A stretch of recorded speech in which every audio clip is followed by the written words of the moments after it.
Alright. This is some nice, comfortable time. She's very much loved every day. That's good. That's so good. Haru gets spoiled too, so she's loved every day too. I have a cat too. It's not mine. Random cat from down the road. You have a cat, but it's not yours. I need you to say that one more time, just so that everybody in the back can hear and understand you. Anyways. If you guys didn't see, I did post, the tea for today, down in the Discord. You can see that picture in the tea time. Today's tea is called Blood Orange. And it is a loose leaf tea, which is the kind that I usually like to buy. It's the one that Cubit bought off my throne last week. So thank you, Cubit. I really appreciate that. This is, I actually haven't really tasted it yet because the tea is still really hot. And it's hard for me to taste it when it's extremely hot. So I'm letting it cool down for a moment before I try to take any more sips out of it, just so I can really understand the full flavor of it, so I can give a good feedback about it. It just shows up at your house. Sometimes you feed it. Oh, what do you feed it? Do you have like little things of wet cat food that you like to give it? Or maybe you have just some dry cat food? I feel like I used to do that sometimes. Not as an adult, but when I was a kid. Here, there's like no stray animals that you'll see around, really. And if you do see a stray here, you usually take it in to the shelter because it's dangerous to have strays up north because they will freeze in the winter. They oftentimes don't make it, so a lot of people try to keep them off the streets as much as possible. The winters here are way too cold for cats. Way too cold for strays. I occasionally think that sometimes winters is just only good enough here for huskies. I think huskies might be, or Great Pyrenees. I think Great Pyrenees have really thick coats. Anyways, dogs like that are like the only kinds of animals that I've seen that could probably withstand being a stray up here. Just dry cat food and sometimes steak. If I'm having steak for dinner, ooh, I know that they love that.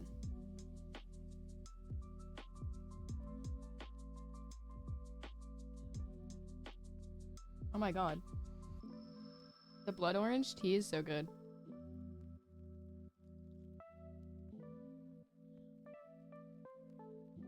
Oh my god, it is so good. Wait, it smells so good too. I keep going back. I keep going for more sips out of it. It is really good.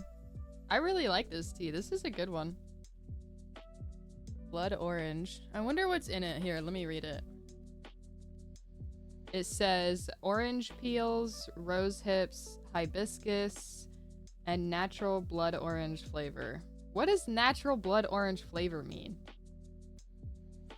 What the fuck? These statements have not been evaluated by the FDA. Okay. This product is not intended to diagnose, treat, or cure or prevent any diseases. Oh, okay, okay, that's what it's talking about.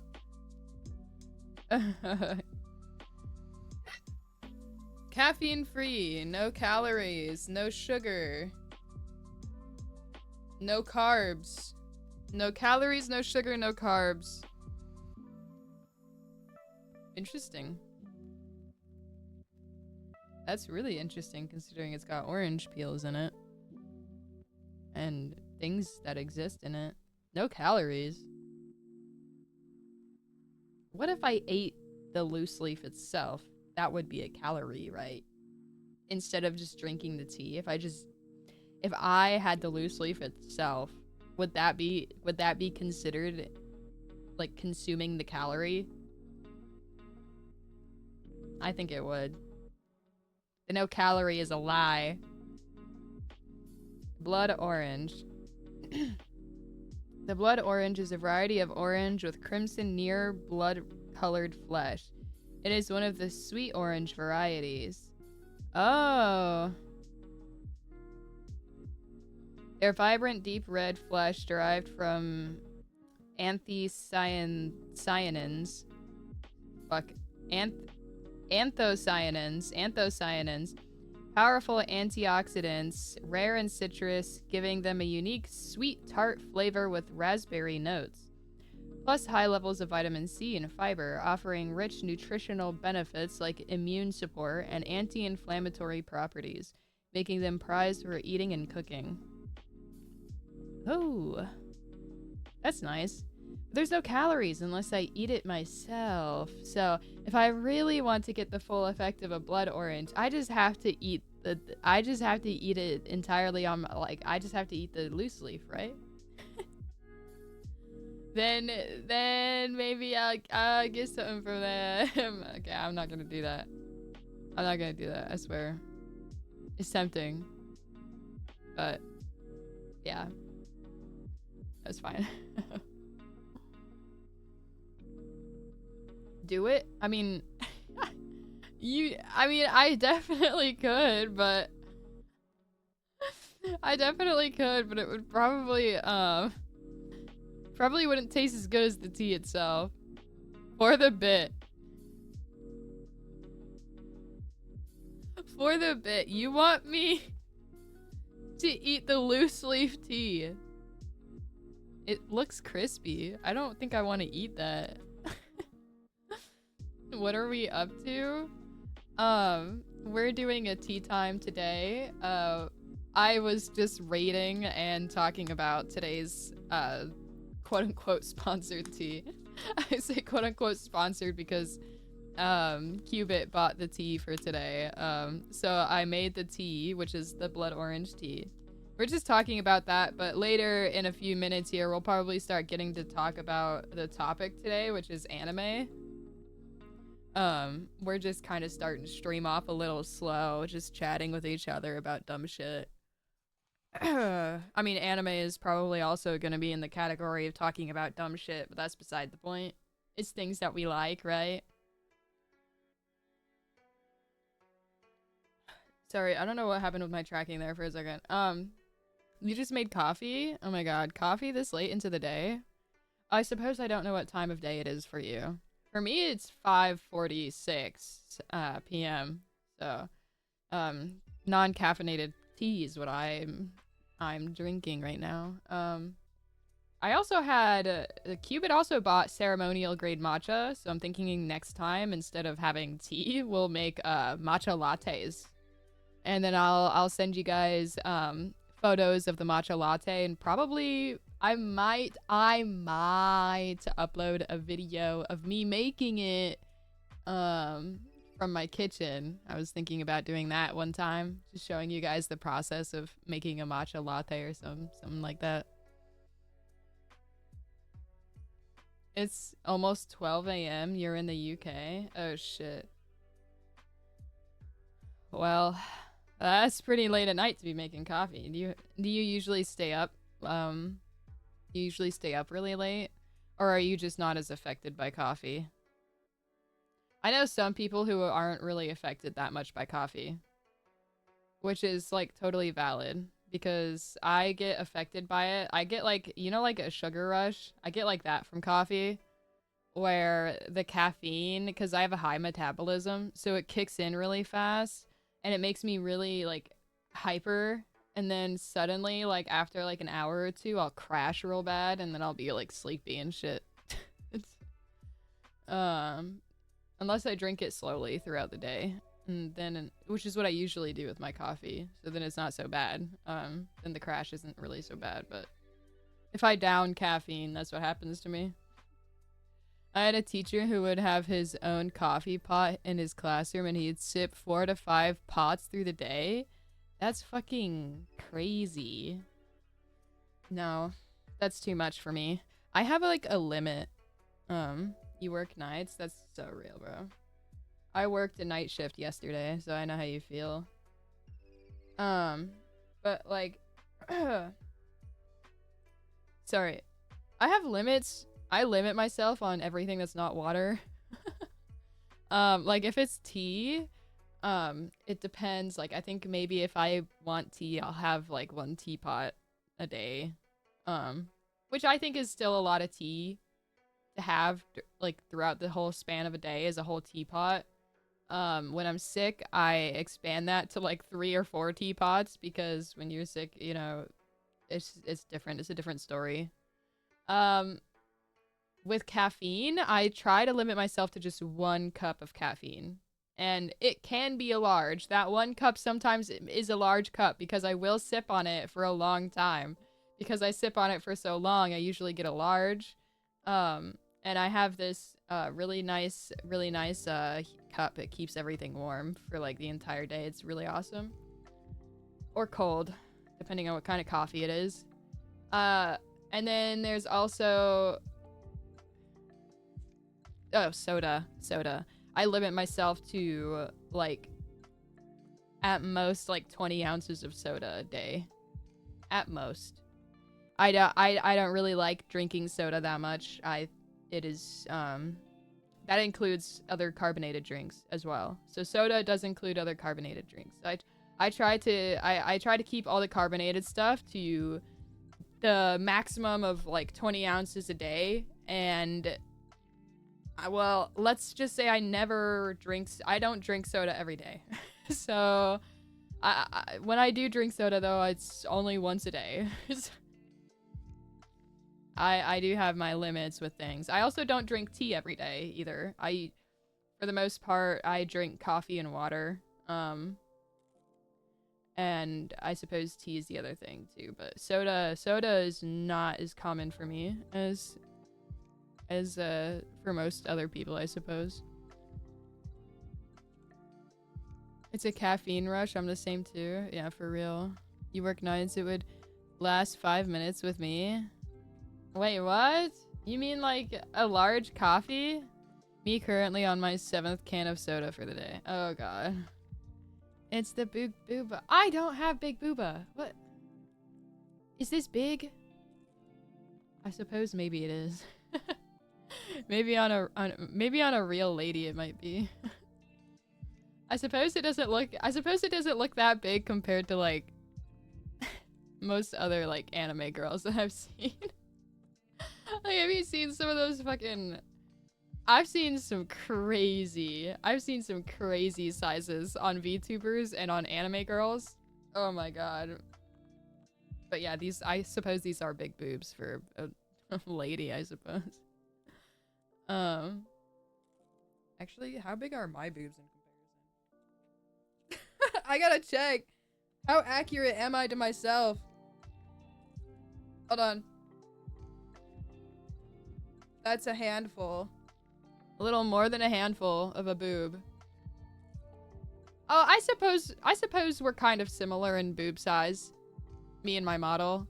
I think she's probably a little bigger than I am. I don't know.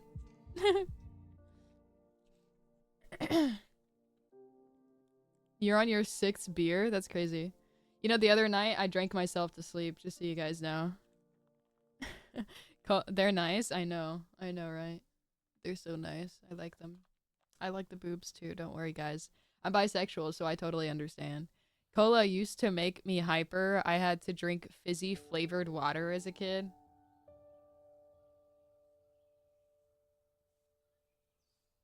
Wait. Hold on. So you mean sparkling water?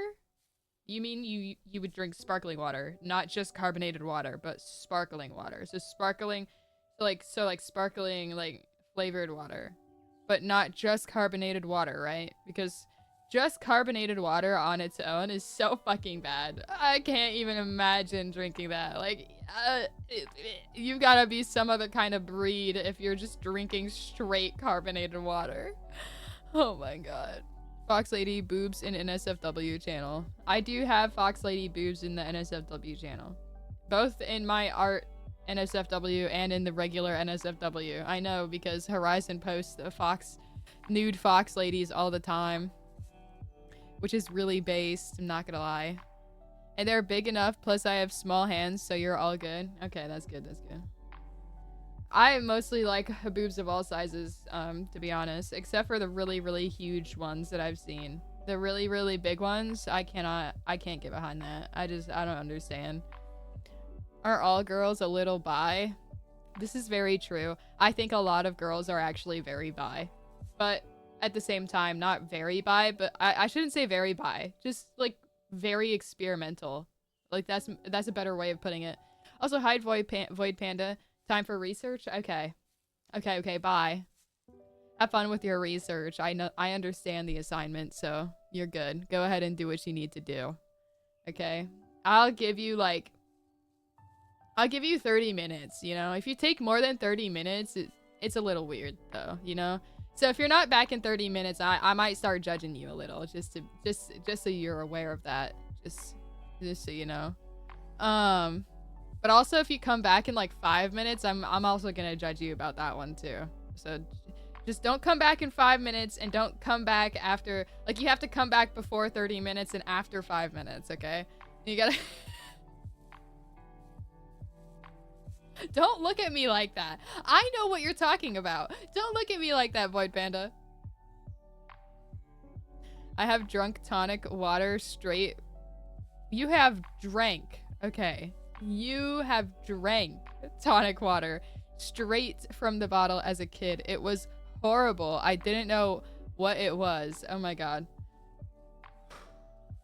Honestly, it's not too terrible. Maybe because I haven't had tonic water though. Maybe I should try to have some tonic water and see if that's terrible. This is getting really specific. Good. Why wouldn't we get a little specific? I mean, it's not as long as we're not being so explicit that it's gonna get me banned, I don't mind. Okay. Okay, Time Queen. Thanks. Listen, I'm just saying, you guys know it too. You guys know it too. Don't, okay, Time Queen, to me, when you guys know it too. You all know what I'm talking about, okay? Jeez. Besides, I think guys, you guys probably judge each other harsher on that stuff than women do. Maybe, actually, I don't know. I've seen some women, they're really mean. I've seen some really mean ladies. I've seen some mean ladies. We know what you're putting down. Yeah, I'm glad you're picking it up, right? It's like, I don't think I could pick it up. I can't pick up what I put down. I mean, unless I'm forced to. But I feel like you guys should pick it up first. Oh, my tea is so tangy. Oh, I like it. It hits the tongue nice. I don't know how to explain it. But the blood orange tea hits the tongue nice. I like it. It's not like bitter like other teas are. It's more tangy than it is bitter. And I think that's nice. I can't pick up what I put down until it's ready. What do you mean? I can't. Hold on. I'm trying to picture this in my head for a second. I can't. Okay. Hold on. I have to read this comment again. I can't pick up what I put down until it's ready. Yeah, I'm sorry. This one's not clicking with me. I can't pick that one up. I may make inappropriate comments or inappropriate jokes, but that does not mean I'll understand everything you guys say that's an innuendo. I don't even know if that's an innuendo. I don't even know. I don't understand. But if it is, I'm sorry.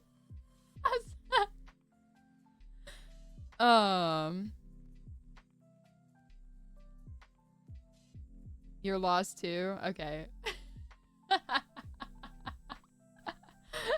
Okay, well, Horizon will have to... Maybe her... Okay, Horizon, if it's safe to explain, you could explain it. You're too sober to understand that. Oh my god. Anyways, we should probably get onto today's topic. Okay, I stop. No more drinks for me. Okay. Have you been drinking? Yeah. Anyways. Not explaining? Got you. Okay, that's fine. I love a game of innuendo bingo, and I don't even get that. It's pretty funny. We'll be right back, guys, after this commercial break, okay? And then that's when I switch to my BRB screen. But I don't, because I don't want to do that right now. Anyways, guys, what's your favorite anime? What's your favorite anime? I think we all know mine. It's definitely Naruto. My favorite anime is definitely Naruto. Black Lagoon? Oh my god, that's actually one I haven't watched. Black Lagoon is one I haven't watched yet, so I don't know how much I could say about that. Maybe you could talk to us about it though, Easy. What do you have to say about Black Lagoon? You have too many? Well, what's the first one that comes to mind? What's the first one that comes to mind?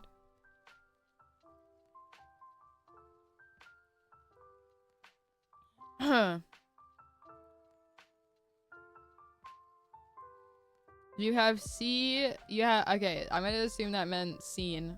You've seen my anime collection so far. Okay. Well, I thought it was a big one. And I thought it had a lot to do with a game.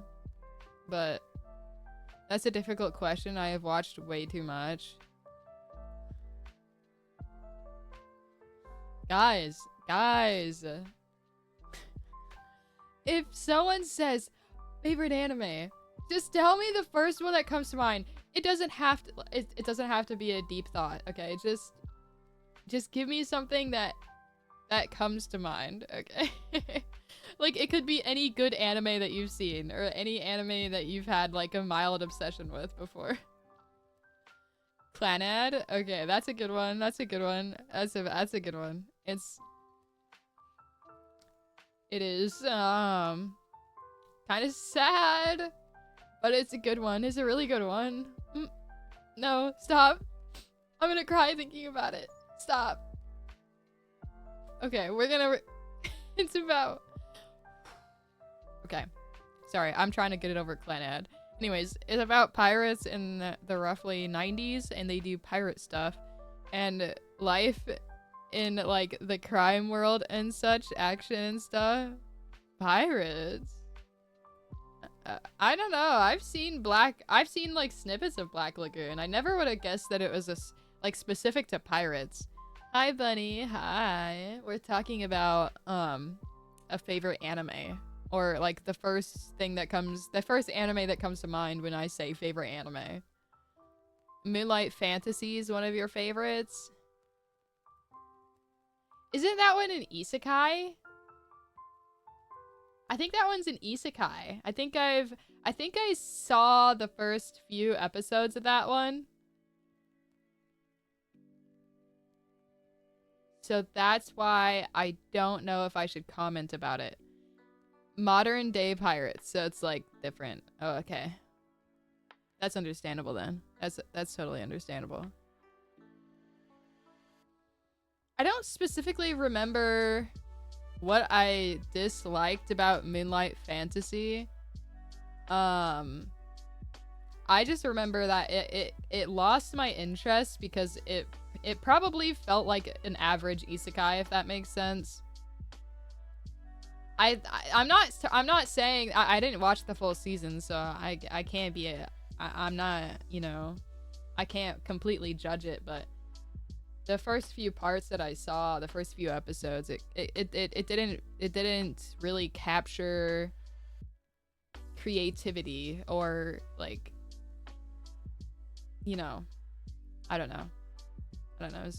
It just felt normal. It just felt like a normal anime to me, which isn't bad at all, but it's something that I would do if I was like sick in bed for like a week. I'd watch it maybe. But like on like spare time, I don't think on the spare time that I usually get, I don't think I would watch it. Artemis, hi, hello, welcome to chat. Probably Horimiya. That's a good romance. That's a very good romance. Hori has some very masochistic tendencies, and it scares me. As someone who also feels the same way as she does, she's a little too excited about it. like she's really adamant about the role playing. Like Hori is really and it's so funny. It's so funny to me. I don't know why. Horimiya was just so, it was like a very comedic romance, and it was nice. It was nice. Shinzo is one of my first animes I watched after I took off the proverbial training wheels of anime surfing. It was essentially Digimon mixed with Yu-Gi-Oh! I don't actually think I know what Shinzo is.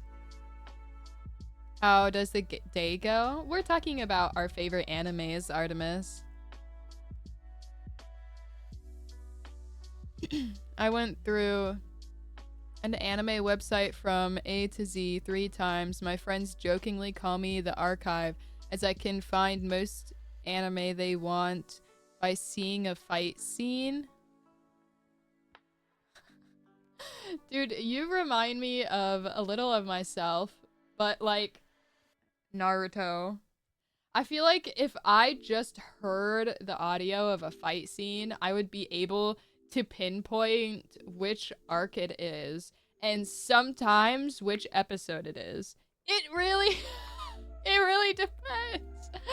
Cuz there's this one fight scene in Naruto where I can literally just hear the audio of like them throwing punches and kicks and like stabs and jabs at each other, and I'm like, I know that fight. I know that fight. That is Obito and Kakashi going at it during the 4th Great Ninja War. I was like, that fight scene, I think I had the audio so memorized because it was such a good fight scene. I genuinely really, really like that fight scene so much. But that's, yeah. Anyways. I love Horimiya because of how real she's being displayed. Yeah. Yeah, Horimiya is good because it makes the characters feel very down to earth and relatable. It's not some romance anime with a bunch of dumb tropes, and it doesn't make you feel like there's some sort of dumb male fantasy. The characters actually feel relatable and like they could be real people. They make mistakes and they have really charming, you know, they have really charming parts of them. They make mistakes and then they try to fix their mistakes and they talk things through like normal people do. So it's like, yeah, so no, Horimiya is a really good one. I have 76 folders of anime on my PC. 430 gigabytes. Oh my, 430 gigabytes. That's crazy. Oh wait, so folders on your PC. So like pictures of said anime saved, or like, I don't understand. Like pictures, or are we talking about you torrented episodes? Because that's a little it's an old anime. I assumed so when the comparison was Digimon and Yu-Gi-Oh. I liked Air Gear. Shame they only had 1 season of it. Air Gear, shame? I don't know if I know that one. I'm gonna look it up. I might recognize a photo of it. I think I've heard of it. That's why I'm curious. Air Gear, shame. Oh yeah, I've seen this. I've seen this before. I've seen it in passing, but I haven't actually watched it. Is it good? Should I watch it? What's it about? Is Horimiya the one that has the timid guy and the girl that wants him to be mean to her? Yeah, but I wouldn't call him timid. I wouldn't call Miyamura timid. He's just really uncomfortable by her kink. I can do that with still game. Oh yeah? It feels natural. You ever seen Grimgar, Ashes and Illusions? You guys are really naming obscure anime, and I think that's so amazing. I don't know what Grimgar is, but I now I'm looking it up. Is it Grimgar Fantasy and Ash? Of Fantasy and Ash? It looks like a novel series. I love the parts where they actually just talked with each other instead of creating an unnecessary 10-episode plot that could have been solved by just talking for 2 minutes. Exactly, Bunny. Exactly. Yeah, Horimiya does a great job. Does a great job portraying what things would feel and look like in real life. Another romance anime that I really liked was Sign of Affection. I don't know if you guys have seen that one or not, but I really enjoyed Sign of Affection. That's a good one. So if you guys like romances, Sign of Affection is a good one. I recommend it. Folders as in full episodes? Like, just like, I'm confused. Like episode like 1? Like just like pilot episodes? Like just a bunch of pilot episodes? In terms of taste, I generally watch only mystery, supernatural, seinen, horror, and dark fantasy. Oh. Of the big 3, Bleach was and is my beloved. And then in terms of less popular but great shows, I love Zatch Bell. I like Bleach. I started off reading the manga and I tried to get into watching the anime after reading the manga, and that was a mistake. I should have started with the bad and then went to the good because the anime did not hold up as well as the manga did, in my opinion. And so when I tried watching the anime, I did not like it. I just stuck with reading the manga at that point. I was like, oh, I'm gonna stick with this manga. The anime is just kind of really weird. I didn't know what to think. I think it's because when they did the anime, it felt more PG than I really wanted it to. And it might have just started off that way and gotten better at like later seasons in the anime, but I just couldn't get past how it felt in the beginning of the Bleach anime, if that makes sense. I just stuck with reading the manga, but Bleach is a good one. I like Bleach. Air Gear is a rollerblade fighting. Oh my god. They make anime off of anything, guys. It's like people say that, but you, like, if you're not a fan of anime, you really don't know until you try to explain the plot of some anime, and then you're like, wow, this is really just an anime made out of anything, you know? It's like, sorry. And that doesn't mean it's bad. It's just so funny to me. Unless, let's have fights on our rollerblades. Sorry. I just think it's so funny. There's fucking Pokemon and Yu-Gi-Oh! And Digimon. It's just like, what are we doing? What is this? Okay. We're a bit more cultured. What? Okay, maybe actually, I haven't spent a whole lot of time watching anime, I'm not gonna lie. I have a lot of anime that I feel like I've seen parts of it. I have a very specific taste, and by specific, I mean like I have to think it's good from the start or I'm gonna drop it, because I won't finish a whole season. If I start something and I think it's boring in the first like 2 or 3 episodes, I won't ever watch it again.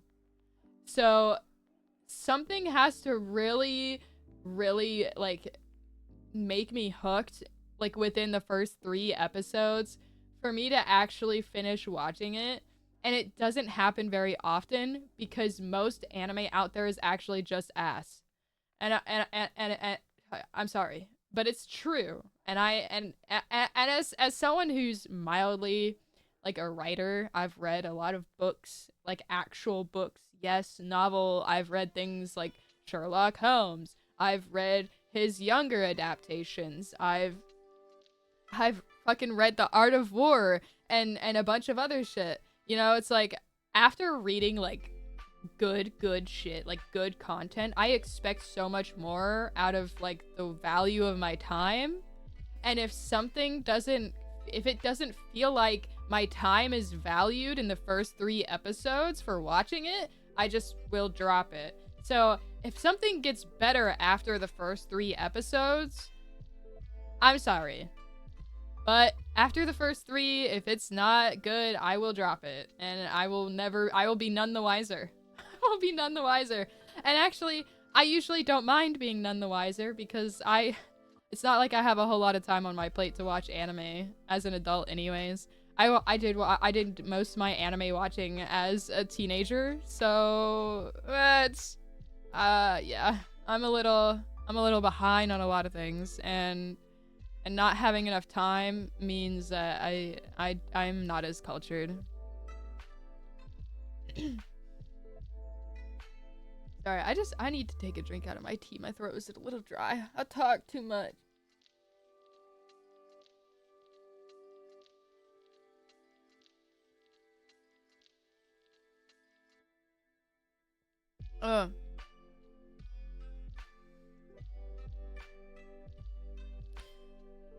We're a bit more cultured. I've only seen 2 episodes of Horimiya. It was good. I liked it.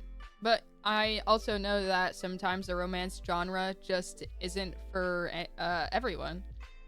So if that's not your cup of tea, that's perfectly fine and totally agreeable. Sign of Affection, adding to my list. Oh shit, fuck yeah. Bunny, you really need to watch that shit. It's so good. Have you guys watched May I Ask for One Final Thing? Yeah. That one's a good one. I like that one. I like that one. That was great. May I ask for one final thing? Oh my god, my favorite scene was when anytime she says the word bitch in that anime, anytime she says bitch, I feel like something in me unlocks in a way that I never thought would ever happen. And I don't know how else to explain that. And you guys can take that however you want to take it, honestly. Just take it however you want to take it, because I don't even know myself, okay? So, like, if you've ever seen May I Ask for One Final Thing and you hear the English dub voice actor say the word bitch, okay, you might understand what I'm talking about, because her voice actress is so good.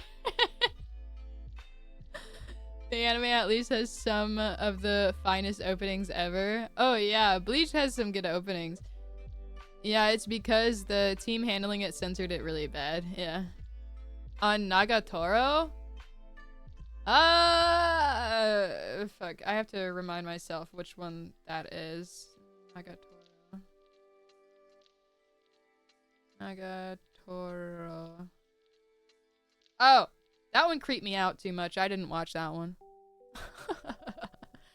Hi, Caddy. Didn't want to interrupt you. Also, yay, 10 stream streak. Oh my god, oh my god, oh my god, oh my god. 10 stream streak, that's crazy. Also, hello, Billy. Hello, what's up? It's totally okay. You can interrupt me. This is a chatting stream, so you're totally fine.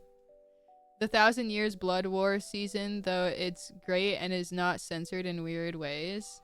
Oh, really? Yes, let us not censor this one season of the anime. That's so funny to me. Grimgar is an isekai that was seen as too realistic, as the main cast were not gods, they were just normal people. Oh, okay. My coffee is gone already? Shit. Same, I will give it 3 episodes if I can't hook my ADHD, then it can't be that good. Honestly, for real. No, it's good. I just did not yet go back to it. That's okay, Artemis. Anyone like Shield Hero? Shield Hero, I think that anyone who watches Shield Hero, if they think it's a bad anime, they could probably go fuck themselves. I was like, it. Sorry.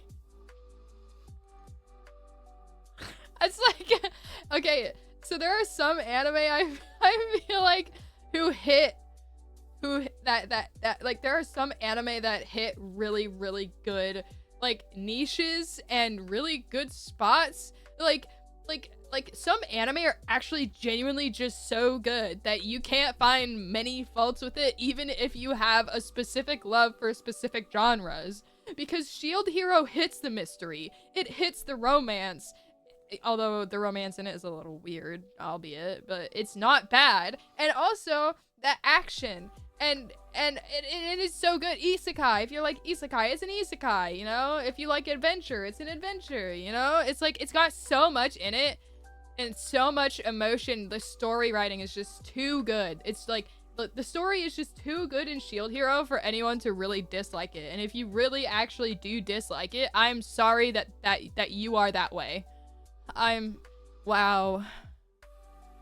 Mushishi is a good one. I've seen that one on my For You page. I've seen a lot of good things about it, so it's on my watch list.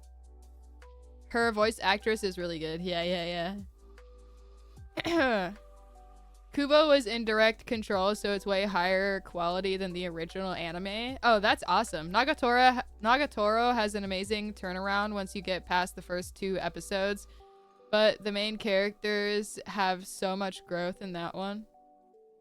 That's good. It's just I've just seen so many creepy things of Nagatoro. I feel creeped out. I don't know.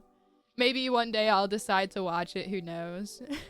No more drinkies for me. I'm all out. That's crazy, bro. What were you even drinking? I thought you said no drinks a while ago. No, I agree with that take. The feels. Like honestly, like how could you dislike Shield Hero? Very humble of you to say that. I know, right? Very humble. Shield Hero is not bad. I just can't stand the way he's torn down because that's how I was treated growing up. And that's totally fine. Like, it's totally fine to be... I know triggered isn't the word that I want to use, but it is the proper word to use. And it's not a bad thing to feel that way.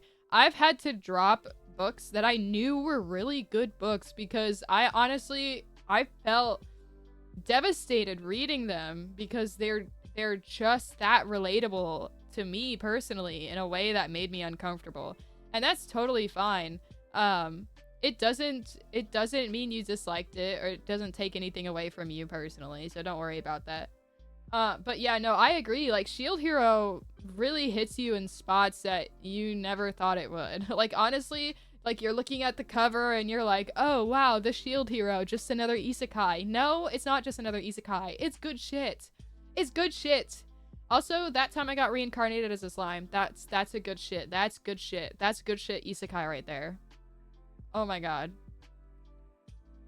Shield Hero is not bad. Okay, I already read that. It tickles the spot. Yes, it tickles the spot. And Nagatoro manga is much better than the anime, so there's that too. Yeah. I feel like as I got older, when it comes to romance anime, I don't particularly enjoy watching or reading the romances about, like, the teenagers, if that makes sense. And it doesn't mean that they're bad anime at all, but I feel like I strayed away from it because I've learned to expect certain things from it. And Horimiya is definitely one of the romance anime in high schools that I actually liked. So far for me, that has been one of the only exceptions to young romances that I've seen. I could be missing out on some things. That's totally fine. But Sign of Affection and a lot of the other romances I watched, they're all usually, you know, adults. Sign of Affection takes place in when they're in college, like going to universities and stuff. I think there's another romance anime I'm forgetting about that I really enjoyed. And And it was also probably something to do with college. I'm sorry that your opinion is bad. Exactly. No, exactly. Because who doesn't like Shield Hero after watching it? I also like psychological stuff, and Hell Girl is a must watch. It's so good. Hell Girl? Oh my god, have you guys seen Psycho-Pass? I feel like that's another psychological one. Raftalia is still best girl. Yeah, unfortunately. Raftalia has always been a very controversial waifu. And it's not for bad reasons. It is a very, that's why I said the romance in Shield Hero is very kind of hit and miss. It is a little weird. And I feel like now Fumi also understands it's weird. And that's why I feel like, I haven't read the manga, but I feel like he would not get into a relationship with Raftalia, because I feel like he also thinks that it's weird to yeah. I think you guys know what I'm talking about. He watched her grow up. I don't think I heard of Psycho-Pass. Not Psycho-Path, but Psycho-Pass. But I hear people talk a lot about Monster. Like, just Monster? It's just called Monster? That's weird. Growing up, some of my favorites are Tenchi Muyo, Kenshin, Wandering Samari, Gundam Wing. Oh, Dad Energy with Raftalia. Oh yeah, for sure. Like, I don't think now Fumi will ever have interest in her romantically.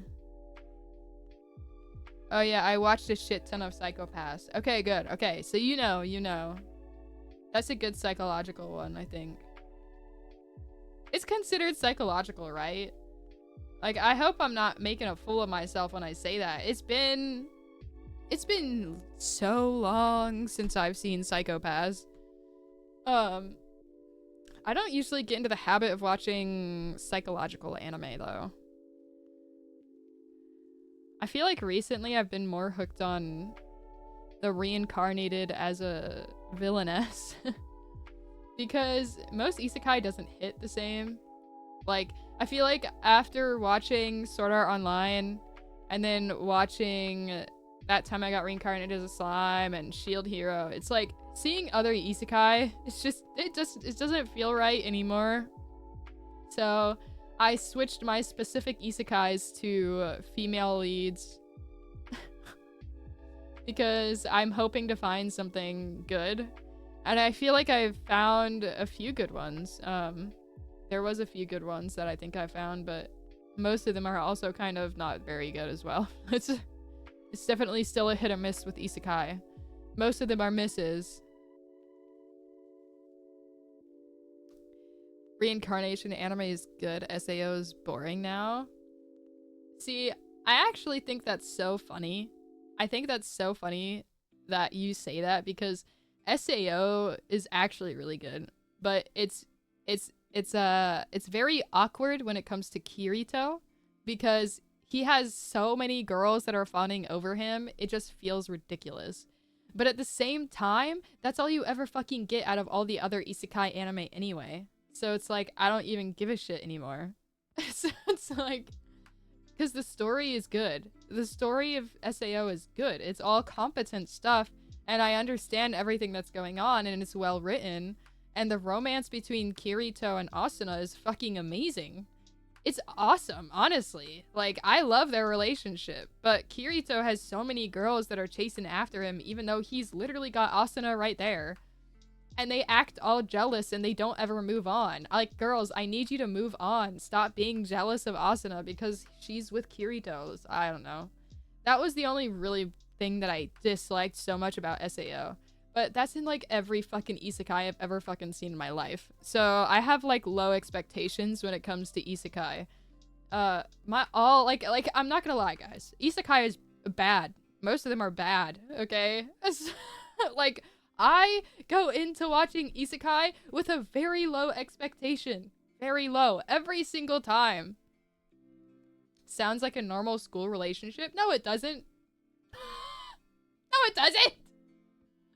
What kind of bullshit do you think happens in high school? What kind of bullshit is that? Girls don't follow guys around all the time in high school. That's not what happens. I feel like girls in high school, like the most I've seen in high school is girls not giving two shits. And the girls that get in a relationship judge the other girls for being in a relationship with that guy because they're so not their type. It's like... An interesting psychological anime is Serial Experiment Lane. I think I've heard of that one. I think I have. Oh, we love reincarnation as villainess tropes. We do. We fucking love that shit. Well, I mean, except for, like, the animes aren't so great. But I always come across really good manhwas of it. So that makes me happy. I like reading. Isekai is on the lowest totem of anime because of just how many there are. There are so many isekai out there that they're all so bad. That's the thing. It's like there's nothing new. Like it's all just the same thing. It's like copy and pasted with a different setting, you know? Some of them even have the same fucking setting, just different characters. And it's so fucking annoying. And it's so annoying because you can actually make a good isekai. Like it really shouldn't be that hard to make an original story and it not be fucking complete ass and dog shit. But like a lot of isekai are just mass produced like that and then sent out because isekai is such a high valued genre and I don't understand why so many people like take it in. That's why so many isekai get like one fucking season and then just get dropped and no one ever thinks about it for the rest of their lives. It's like honestly, like I think the reason why that vending machine anime got another season was because they sold so much merchandise and they did all of their advertising right. And it was really just like this crazy marketing scheme. But like that anime was... It's interesting to say the least. I know I personally gave that vending machine anime a try and I did not find it unique in many ways other than the main character being a vending machine. So it's just so weird. Like the reincarnated like trope thing is like it's definitely a hit or miss. There's so many. Yeah. Sounds like the dream, right? My wife liked All Roads Lead to Doom villainess anime. All Routes Lead to Doom. I've seen that one. It's funny. Yeah. It's funny. I wouldn't say that it's one of my favorites though, but it was funny. It was a funny one.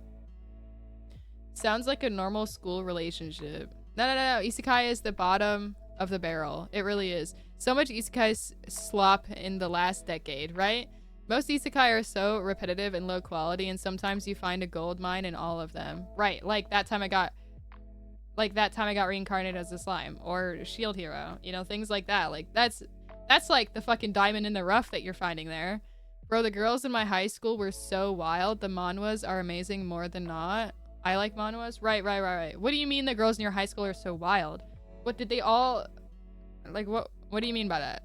Main character as a vending machine. Exactly, right? Like, what is this? What are we talking about right now? It's like, are we talking about a TV show? Like, what is this?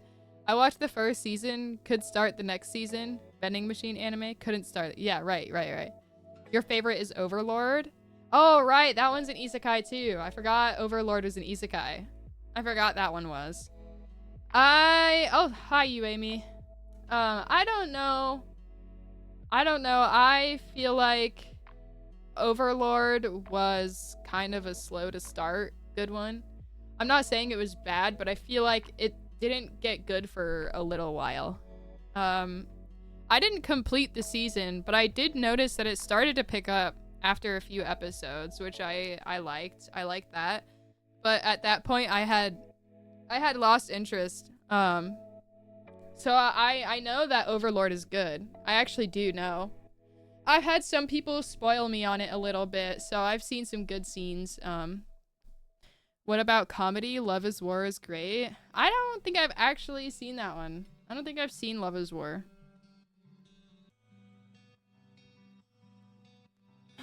comedy. Man, if the Greatest Estate Developer was a comedy anime, like if it was actually turned into an anime, I feel like my life would be complete. Yeah. If you guys ever get onto Webtoon, and if you read any Webtoons, the Greatest Estate Developer is the funniest fucking shit I've ever consumed as entertainment in my entire fucking life.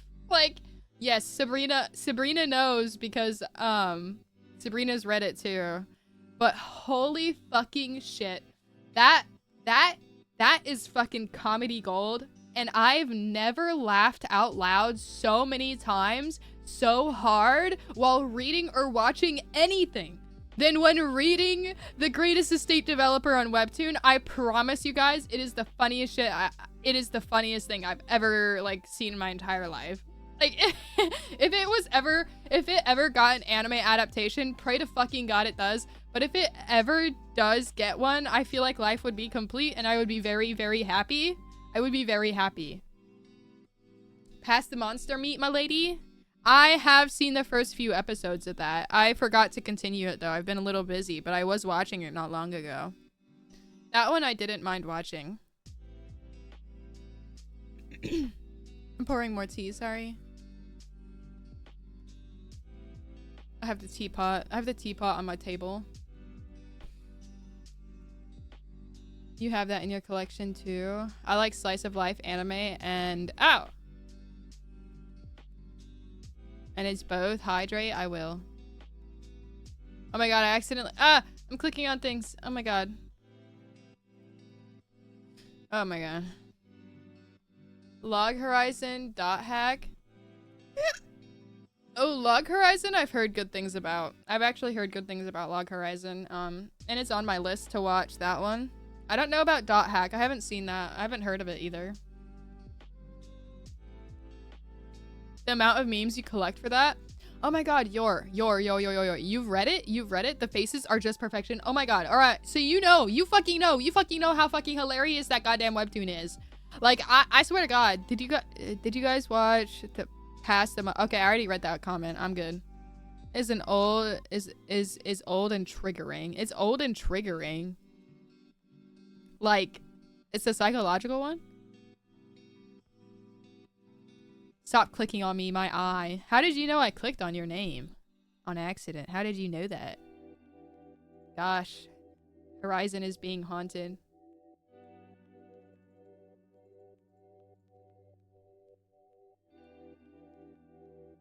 Sorry, I'm looking at something right now. I'm getting a little distracted. Sorry, chat. Anyways. There. Pat. Actually, give me head pats. Somebody redeem head pats. Redeem it now. It's like the father to SAO in the sense it predates it by a lot. Ooh.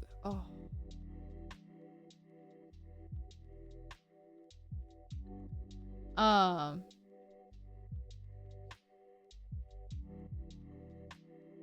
All thoughts left my head when I got the head pads. All thoughts gone.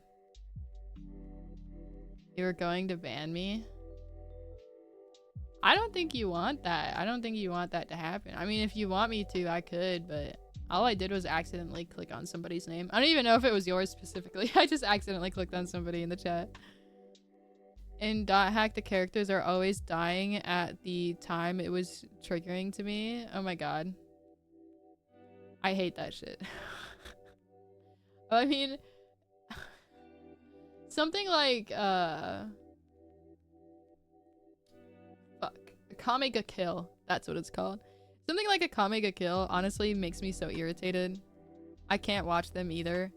I can't watch animes that kill off all the characters. It's not that they're bad, but it feels like it feels really absurd, if that makes sense. It feels not so relatable because I mean I've also never been to war. I've never been in a war, and I've never in my lifetime experienced any war. So I feel like it's normal to me that it's not relatable, and that's fine. So I just can't get into those kinds of anime. I don't particularly enjoy them. I tried watching Madoka Magica. That didn't go out very well with me either. Not that it wasn't interesting, because it sure as hell was very interesting. But just like Goblin Slayer, it made a very crucial mistake in the first episode. Where it fucking wanted to traumatize me day one. And I was like, no, please.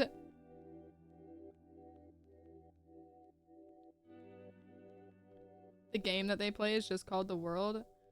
Oh, that reminds me of a song that I've heard. The Game of Life. That's what the song is called. Have you guys ever heard the song called The Game of Life? I need to stretch, hold on. Oh my god, I popped my back. Ah! Sorry, I'm back. Oh my god, I need to take some like bites out of my food. My food is gonna be so fucking... It's gonna be so solid! We yap too much! I'm gonna blame you guys. Guys, give me a break!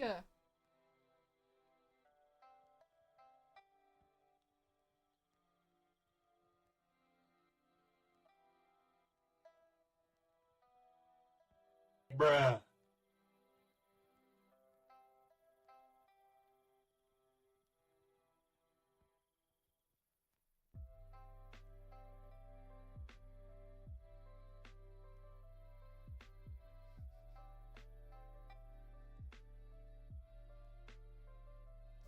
Take a moment of silence.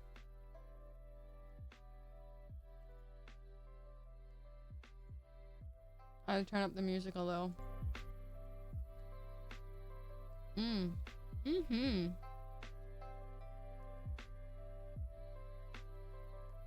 No, what? That's too bad.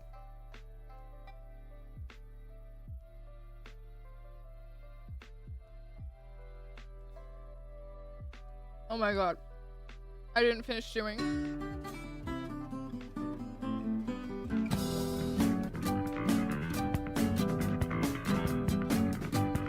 Oh, okay. Be right back, guys. To be continued.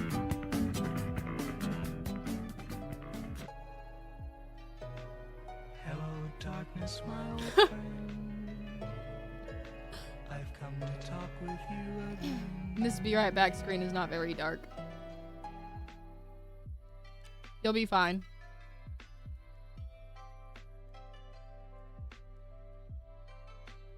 Wait, Skeleton Knight in Another World? I thought that one was really good. Ow! Snake!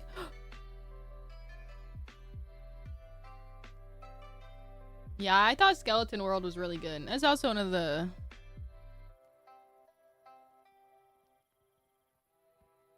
Wait, he was isekai'd, right? It was an isekai, right? Because I think it was. There was like two animes that I remember watching where the main character was like a skeleton of some kind, or at least started off as a skeleton. And it was actually really good. Like both of them were good. And I know that Skeleton Knight was one of them. I just forgot the name of the other one. Hi, Dylan. Goblin Slayer needed a content warning on episode 1. Yeah. Goblin Slayer and Madoka Magica was something else, bro. Something else. That sounded so good. Wait, could you guys hear my back pop? Did you guys hear my back pop, actually?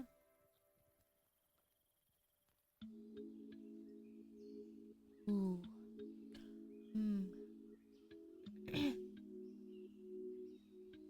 Amine.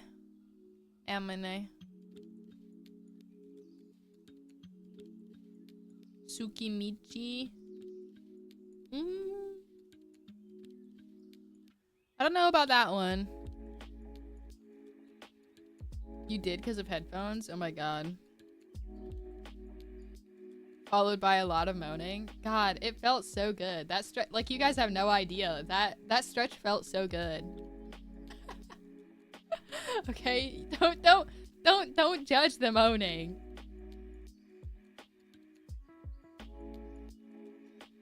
listen. I think we need to sign a petition that moaning after or while stretching should be normalized.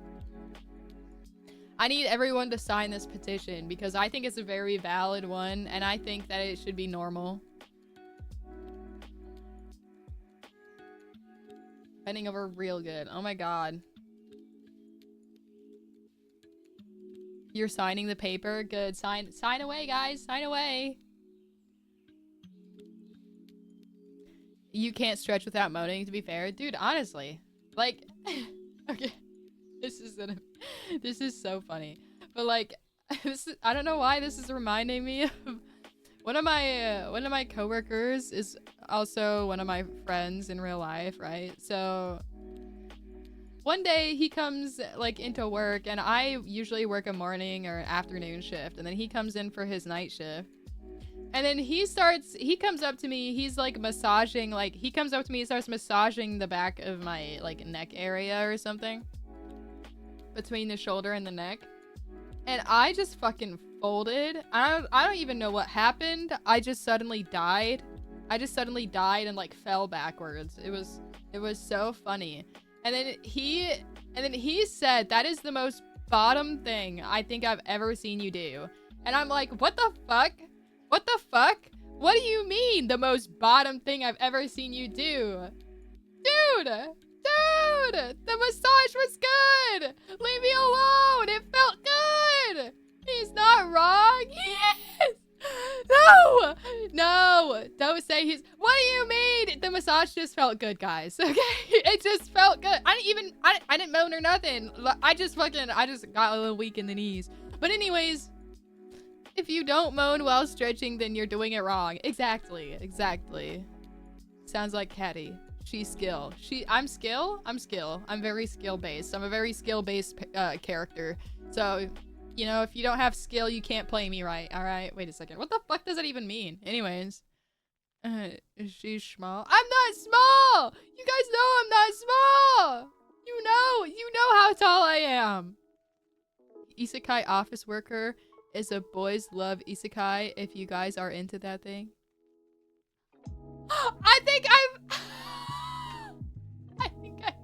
I think I saw the first few episodes of that one. Didn't one of them reincarnate into a girl though? It kind of misses the whole fucking point of being gay. No? I thought one of them did. What? I'm so confused. I have to look it up then.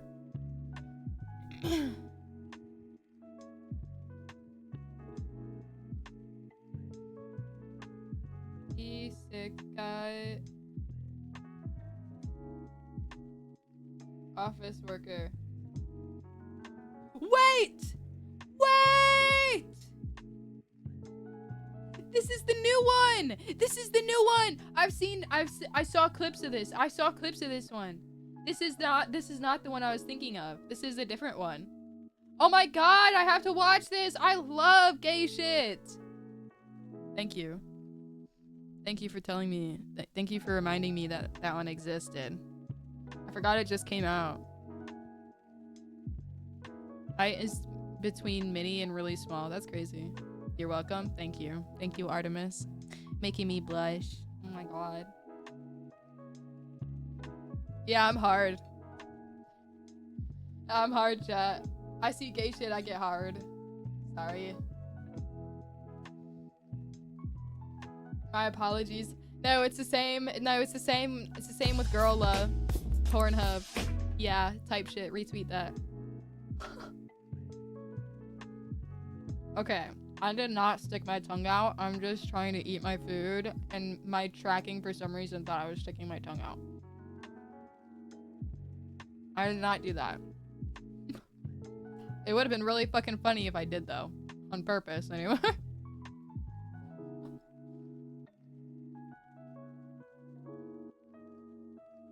Give me a minute to choose. FBI, open up! Again? They shouldn't come in here, bro. I got too much gay stuff.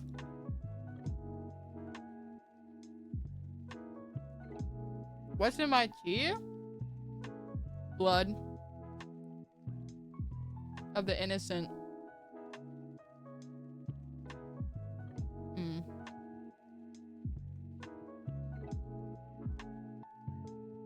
Some good shit, bro.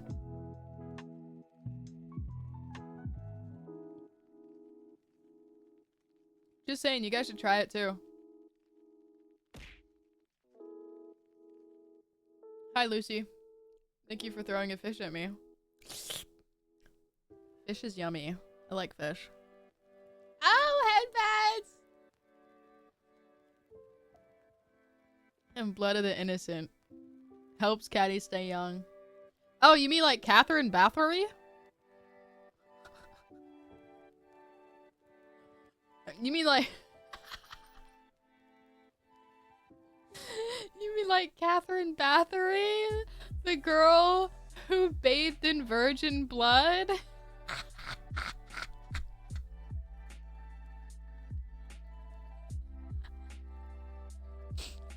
I can't.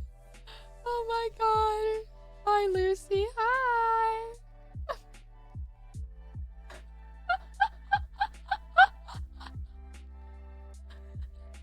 That's so fucking funny. I'm pretty sure you guys have no idea how funny that is because I'm fucking related to her.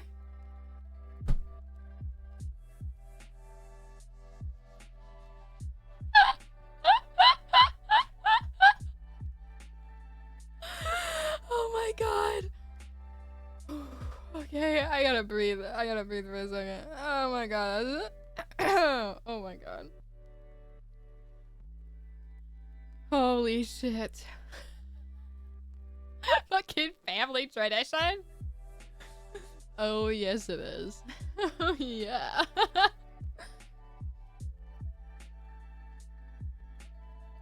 Probably a family tradition.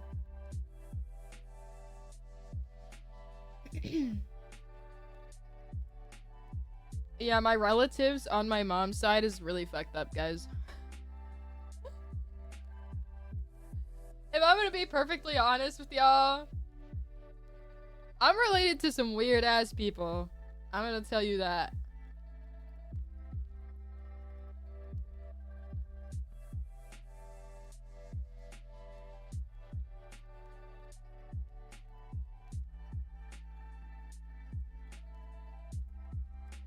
What the fuck is that emote?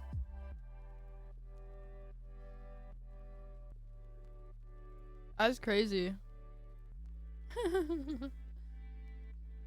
I think I heard from my aunt. I heard from my aunt that we're somehow related to the actress of Bellatrix Lestrange and Hagrid. I don't know how true that one is, personally. I know for a fact that I'm related to,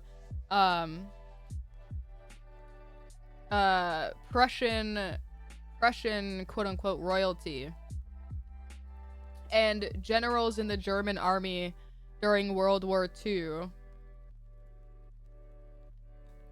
But during World War II, half of the family split because some of them was like, oh, this is fucked up.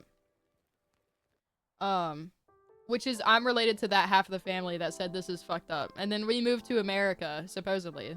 This is what happened. I can actually look it up online. My family's family name is on a wiki. You can look up. There's like there's a fucking family crest and everything. Which is why you guys will never know my name. I'm possibly related to the Knights of the Round Table. Oh, that's base, bro. That's fucking rad. Dad lore without being dad lore, you know what I mean?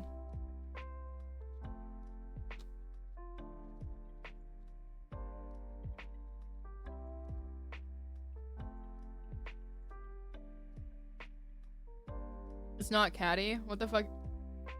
Oh, sorry. Yeah, no, my name is Caddy. My name is Caddy Amira. Sorry about that. There was like some sort of mix-up with the script. I mean, there was some sort of mix-up with what I was saying.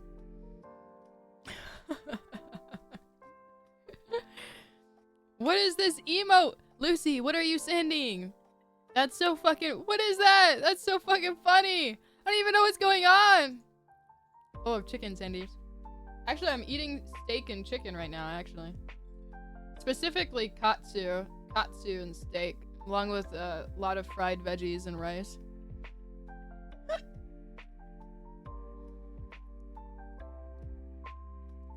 Mum's side is Irish.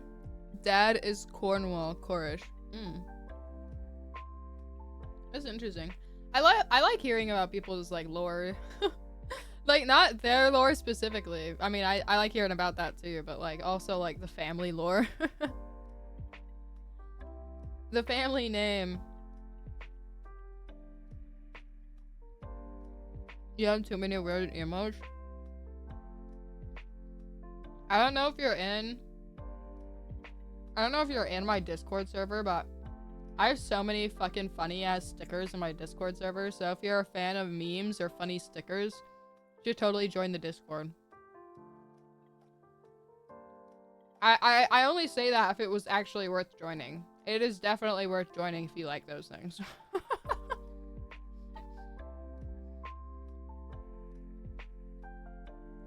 My funny ass stickers in the Discord is one of the things that I'm really proud of.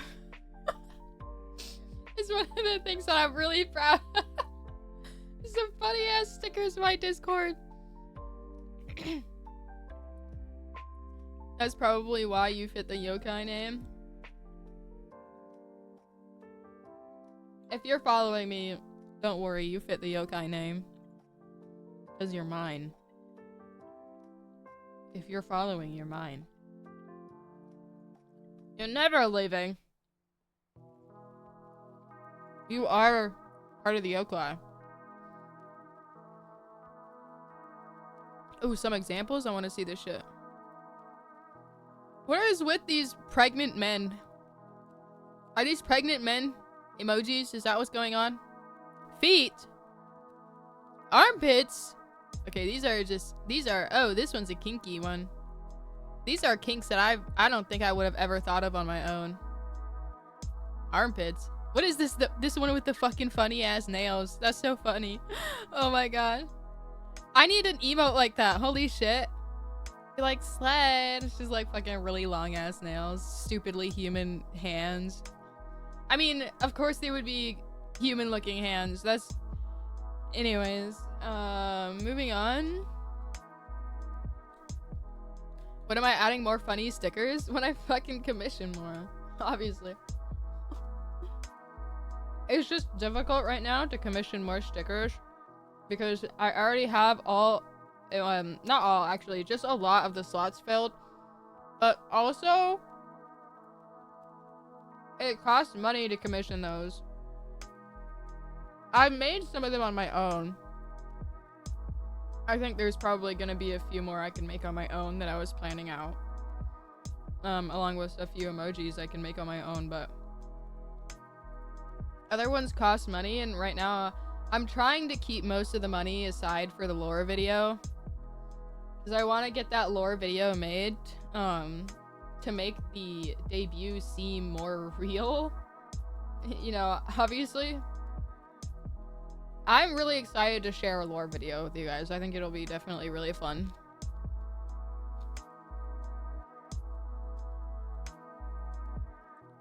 Oh, more feet stickers. Oh, eat the mic! Eat the mic! Get that thing. How does it taste? Actually, I know what the mic tastes like. I did it one time too.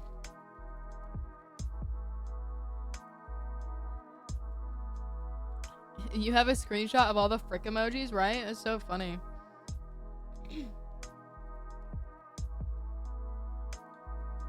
Dusty. Dusty? Why would the mic taste dusty? You think my mic is dusty? Oh, that's crazy. One of my favorite emotes to use is this one. Oh shit, I accidentally typed it twice. Hold on. This one?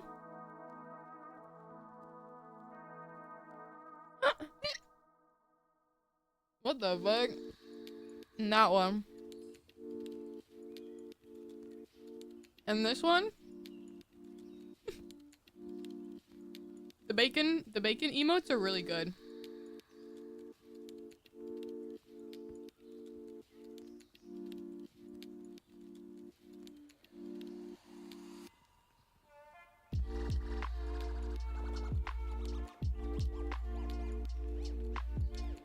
More like wet?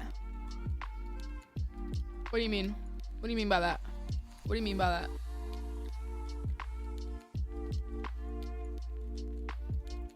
Are you saying you like the lick stick? The lick emote? You're a little fucking pervert. I knew it. Don't worry, Lucy is too, apparently. They like those feet and those pregnant men. Don't worry, I like my men pregnant too.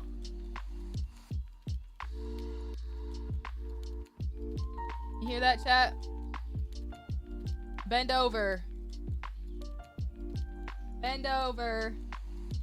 Who's first in line today? Looks like Wheezy's first in line today for the pegboard.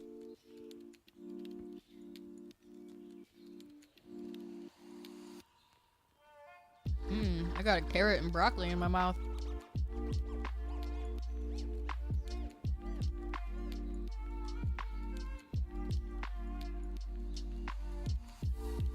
Your bum is still sore from last time? Don't worry, baby girl. I can put some cream on that shit.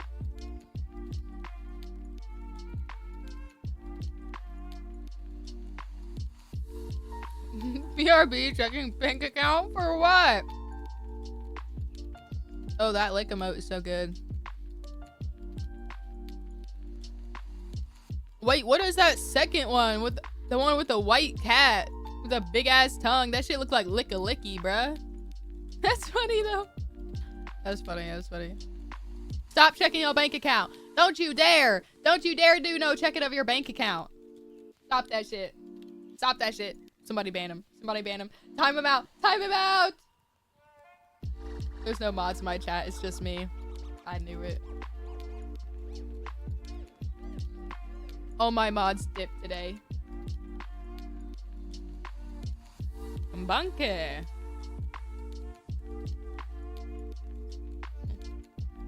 How did you know I was going to click? Why else would you type in my chat? You're looking at your bank account right now. Don't at me with that shit. Come over here. If you really want to be moved up the list that bad, get over here. I'll peg you right now. Oh, wild Bidoof. Oh, shit. It's God. God is in my chat.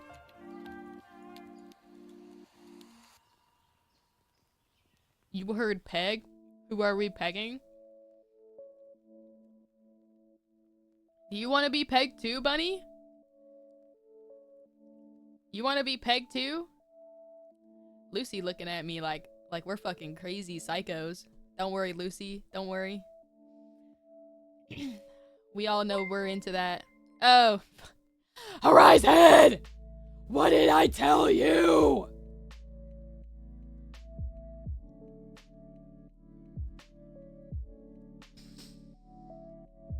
There's no refunds though, so thank you for the 10 gifted. You want pegging? You want pegging? No, I do the pegging. How are you gonna peg a woman? No, that's fine.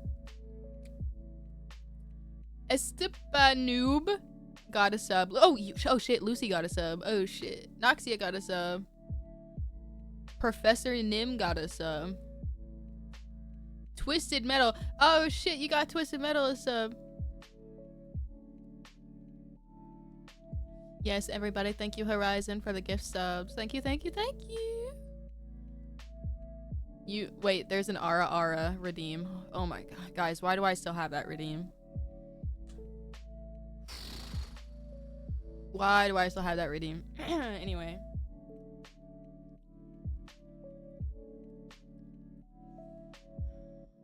How do I want to do this one? That's fucking crazy, guys. I'm trying. Guys, stop. Stop.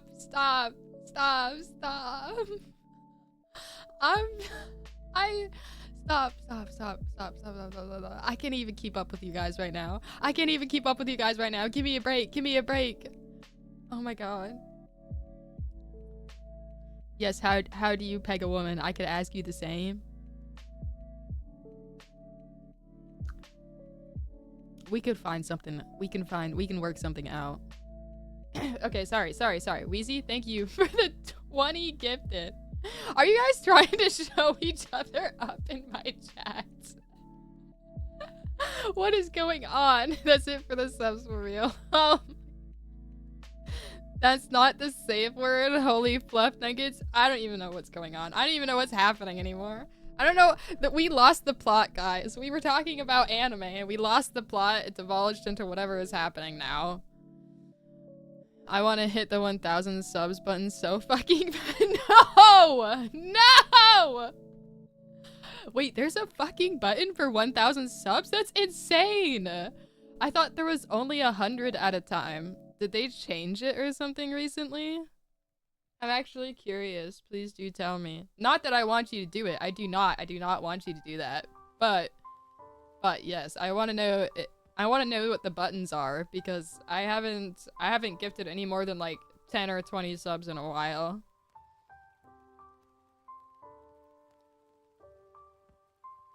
Your sub expires tomorrow. Do it tomorrow. No.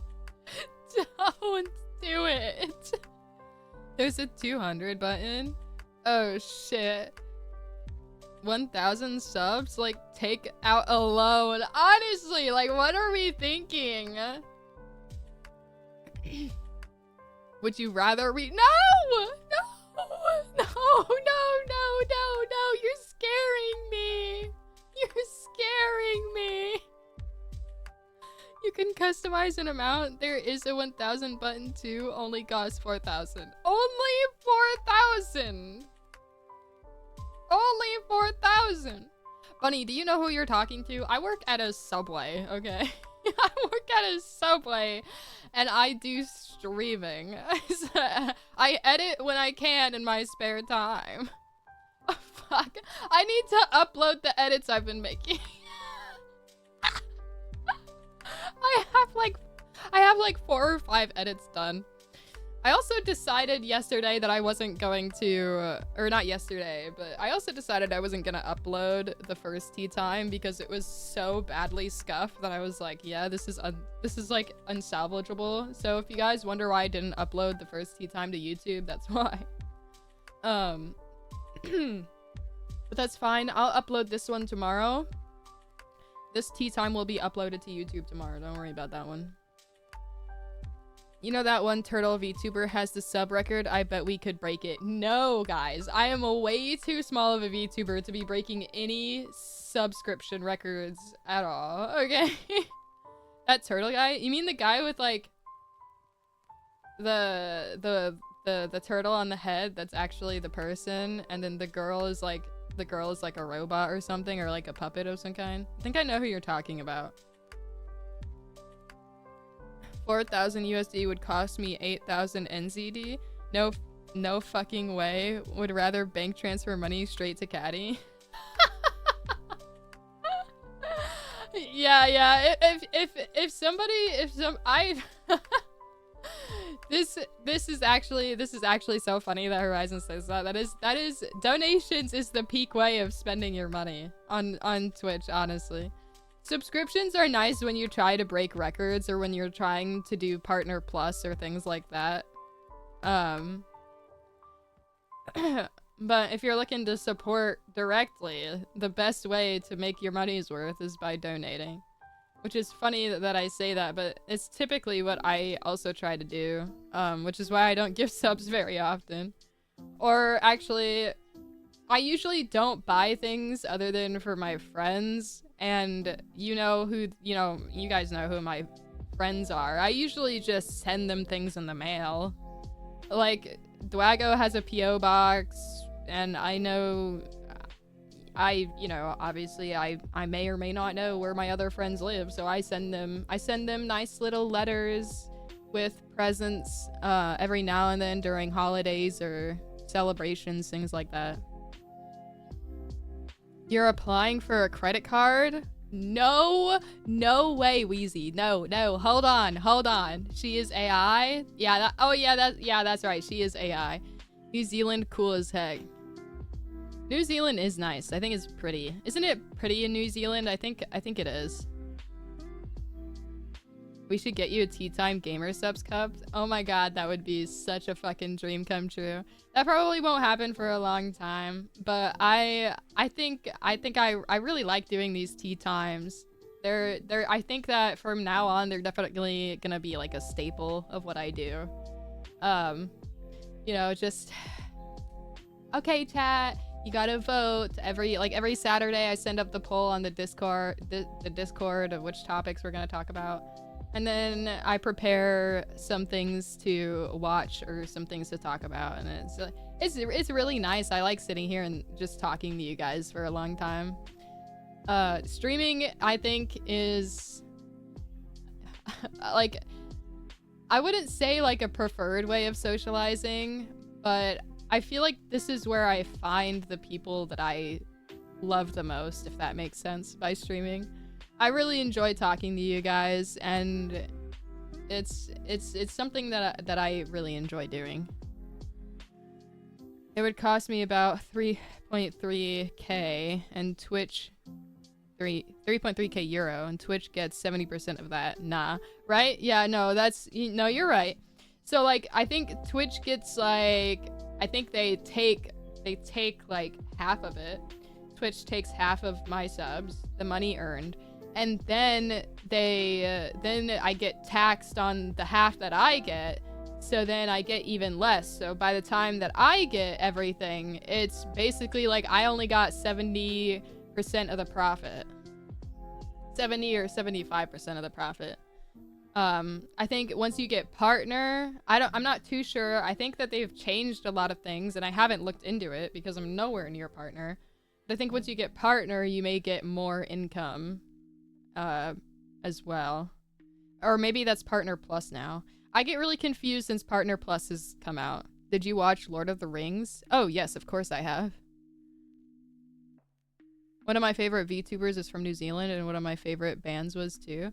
Oh my god, that's awesome. I lived here all my life, and I do sometimes forget it's really pretty. You should take some pictures every now and then when you go out next time. You should like upload them to the Discord, because I want to see. I want to know what you. I like to spy on you guys. I like to be a stalker. Let me know what you guys do. It was filmed in New Zealand? Yeah, no, I remember that. Making me blush? What? What the? I saw Fillion and Lena in real life one day about a year ago. Oh my god, real? Dude, Fillion's gotta be really cute. Is she short? Is Fillion short, or is she average? Or maybe she's tall? I always just figured she was short. She seems like a short person. Are you on the old or new partnership? I have no idea what's happening. I don't know. New Zealand, it's also legal to make your own hard liquor. A guy went there just to turn Monster into alcohol. Wait, for real? I want to know what that tasted like. That kind of sounds lit. The old one is 50-50 split. The new one is 30-70. Ew. Ew. I don't know. Yeah, Twitch is really weird. It's the Plus program, which does not require partner status. Yeah, but it doesn't require partner, but you pretty much have to get it just to get it, because I think it's the Partner Plus requires like 200 subs or 100. It was like 100 or 200 subs, but it can't be gift subs. Like, it has to be individual subscriptions that people, you know, subscribe to your channel, you know, kind of thing. I think anyway. I think so, because Dwago 100 points. Yeah. So if someone did a tier 3 subscription, that counts as 3 points, right? But anyway, so Dwago did something like that, I think, and that's what I remember from that one.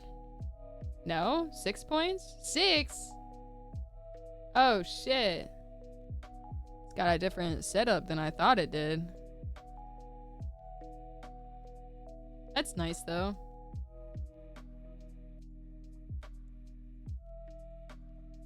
So a bunch of tier 3s in your gold.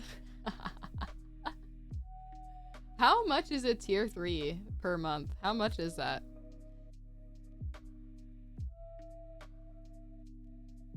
Packet of biscuits. What is that?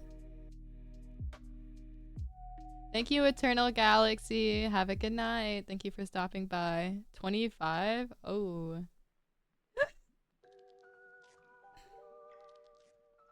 I suppose I've seen streaming services that cost that much, like Netflix and Hulu. I think Hulu is really absurdly, like, expensive for no reason. And they have so many different tiers of subscriptions. I looked at getting Hulu at some point because there was something I wanted to watch on it. And in order to watch the things that I wanted to watch, it was some weird, crazy, roundabout subscription. There was like, oh yeah, HBO Plus and Hulu Plus. But then there's Disney Plus with Hulu Plus. But then there's this and that with this. Or we can do this and this and that. And if you want all of these, then you have to do all of these subscriptions. And it's like, please, what is happening? I don't know. I stopped looking at Hulu. It's just a lost cause. Packet is a VTuber from New Zealand. He's a lion boy. A lion boy. Ooh. I'll see if I can take some pictures of my college campus if you want to see it. Yeah. Yeah. Take some pictures of the college campus. Missed your question from before. I don't even remember what I was talking about, man. So you're good. Oh, right. So I just wanted pictures of the beautiful scenery. That's what I wanted. The little sand cat. Your fave ADHD cat is here. Hi. How are you doing? Sorry about the message. That's fine. I got the point. You got the point across. That's what mattered. That's what really mattered. The intention. Guys, we're not talking about anime anymore. This is so funny. This is why I love these streams. Like, we have a topic we are talking about, and then we just kind of start talking about whatever we need to talk about. You're from Florida? Oh, I used to live in Florida. You're right, the scenery is fucking amazing there. I used to live, around the Port St. Lucie area. Back to dinosaurs. No, today's topic is anime, not dinosaurs. But dinosaurs are cool to us. Regressing the tea time session. We're suddenly at last week's tea times topic. Mom made me some chili. What is that? But dinos go roar. They do. They actually probably don't, but that's beside the point. We actually don't know what they sounded like. They probably sound more like birds than they did anything that has ever been depicted in any sort of movie, but... Or sometimes or maybe they might sound like gators. They might sound like gators or birds, something along those lines.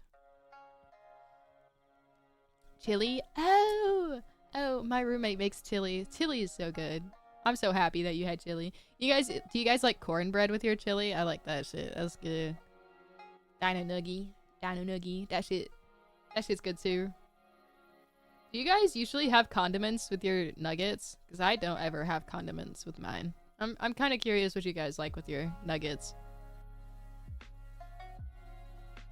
They sounded like birds with 10% pitch. Right.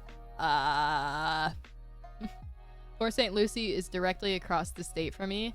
Oh, so you're on the west side of the state then, huh? I lived only on the east side. I don't think I ever lived on the west side. Depends on the nuggets. Honey mustard? I've heard people like honey mustard with them. She gave me corn chips to go with the chili. Oh, that's a good viable option. I usually just eat the chili. Like, I just scoop it out and eat it, and then I eat the cornbread last. I know that sounds funny. I do like to, like, the chili that's left in the bowl. Like, you know how, like, there's, like, little, you know, remnants of the chili on the bowl. Maybe I'll scrape the cornbread a bit on the bowl. But I usually just eat the cornbread last. Because I just genuinely like the cornbread on its own. I will eat that shit. I will eat that shit on its own. I usually make a homemade gravy with whatever spices I feel like. Usually some kind of blackened seasoning. Okay, I don't know. I don't have my glasses on. I just squint to see that. And I was like, what? I like barbecue with my nugs. Oh, when I go to McDonald's, I usually get barbecue too, actually. Come to think of it. But like, McDonald's has really bad chicken nuggets if you don't have any condiment, you know? So barbecue is probably the closest thing that I'll get to something that I like to eat with my nuggets, come to think of it. You eat it with rice? You eat your nuggets with rice?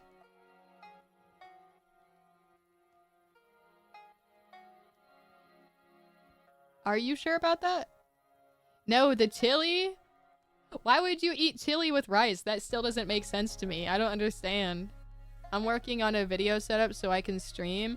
Maybe in the voice chat while I'm driving around where I live. Oh, shit. Is the drive really scenic? Is the drive really scenic? Curry ketchup. Oh, that's interesting. I don't think I've ever heard of curry ketchup. I do like curry in general, though. Curry is really good. I love curry.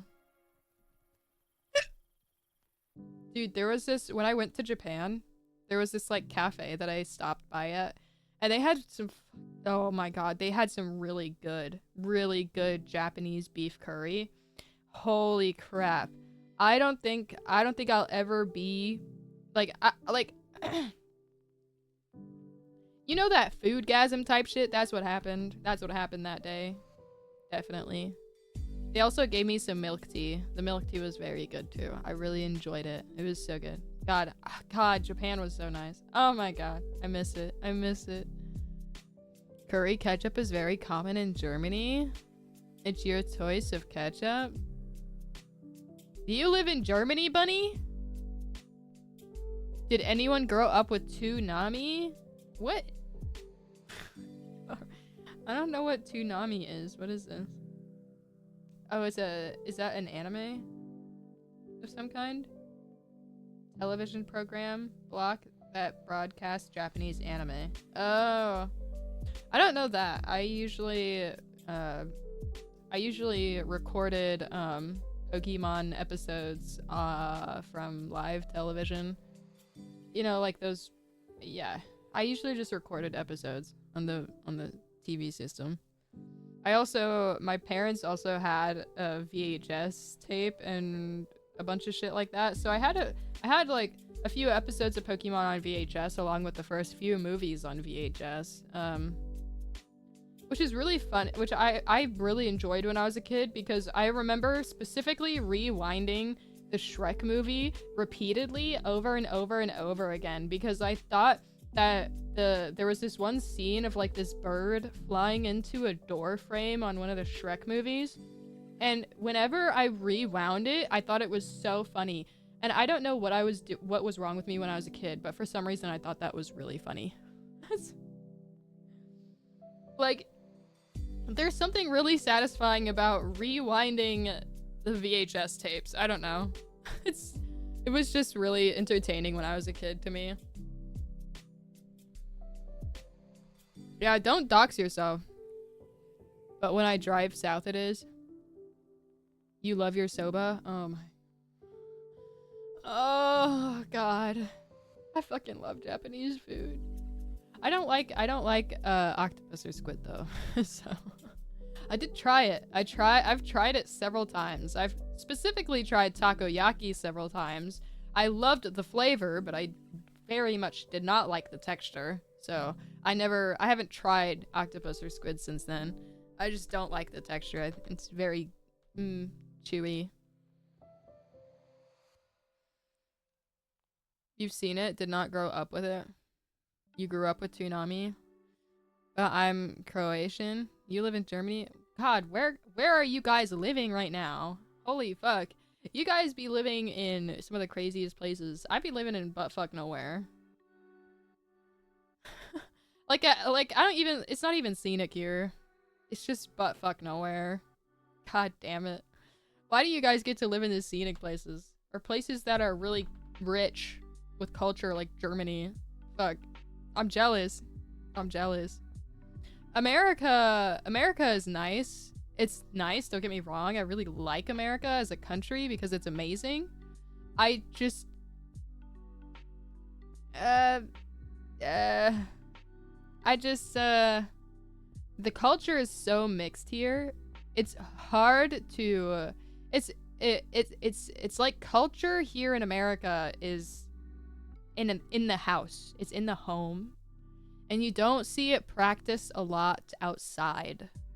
And I love experiencing culture out in the open and seeing it in the people and everyday life. Like, I think that that's really awesome. And that includes things like the simple things like convenience stores that are, you know, very specific to that region, or, you know, things like that. But in America, you get like a mix of butt fuck everything all the time, which is good in its own sense, but I've lived here all my life, so I obviously got used to this kind of experience.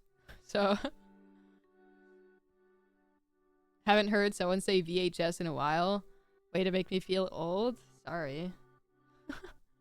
If it's prepared right, it's not as chewy as you think. I know, but I tried it in Japan too, and I still didn't like it. So at that point, when I tried it in Japan, I think I tried it. God, when did I try it? I think I was in the Tokyo area when I tried it again. But I tried it in Tokyo, and it still didn't really hit that well with me. So I stopped trying to like squid or octopus. You like udon and soba, dude? For real. I fucking love yakisoba especially, bro. I'm half German and half Croatian. That's so cool, man. You're in Illinois. I'm in buttfuck nowhere. And the only reason why I can't say where the state, even the state that I live in, is because it's literally just buttfuck nowhere. If I give away my state, suddenly someone knows exactly where I'm at.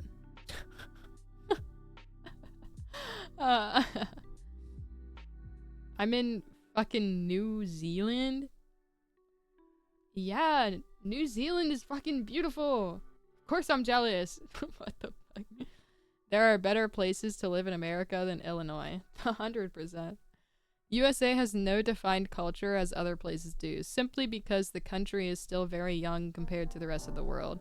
USA is a hot pot of many cultures mixed. Okay, I understand what I totally agree with what you're saying, except for the part that it's partly because it's a very young country. I don't think that has anything to do with it.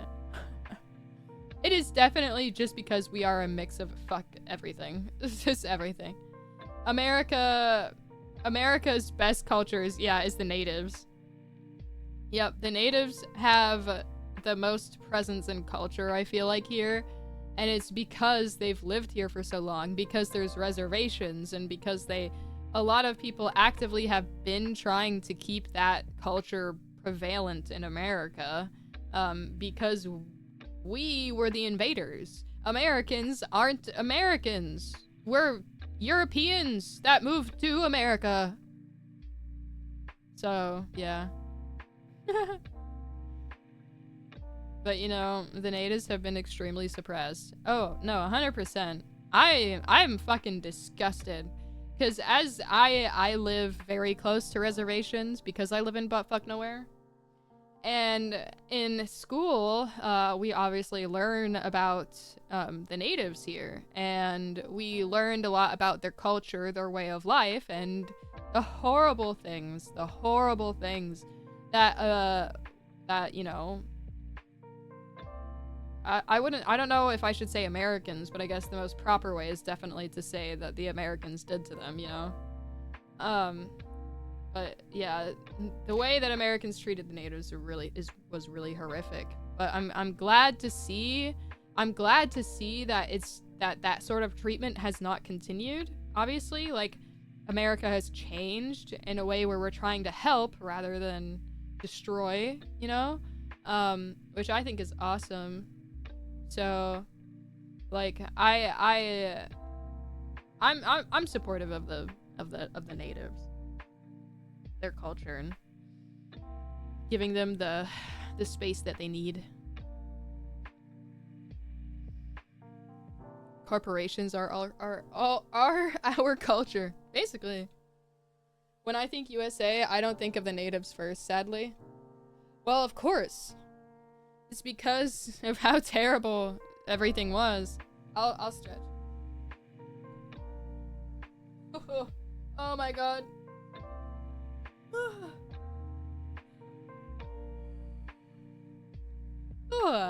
Yeah, it's not just Europeans. Oh yeah, no. But most of them were. So.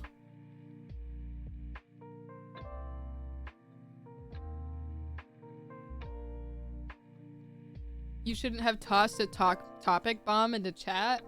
Dude, it's cool. We talk about whatever we talk about. Still sick ass sounds though.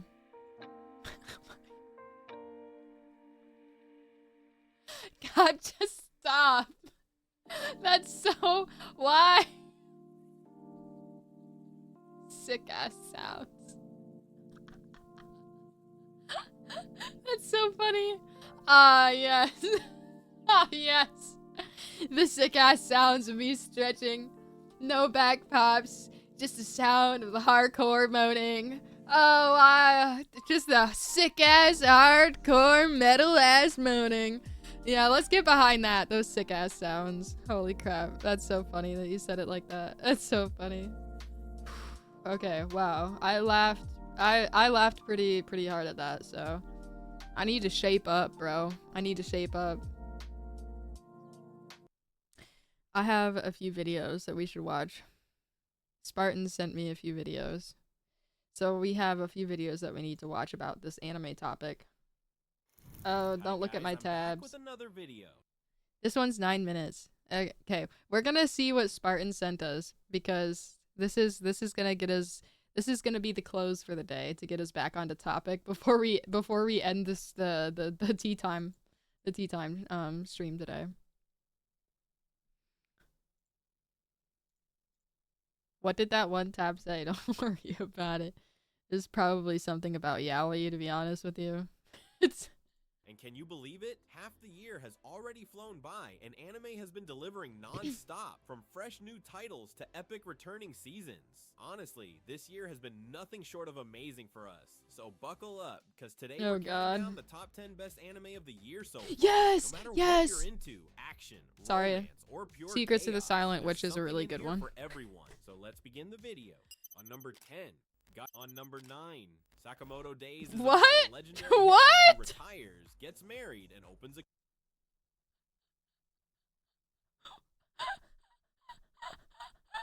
what the fuck? I can't. I can't. Oh my god.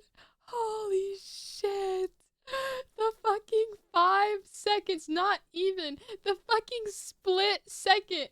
The split second of it saying Gachi Yakuza. What the fuck? Number 10, Gachi Yakuza. Number 9, Sakamoto Days.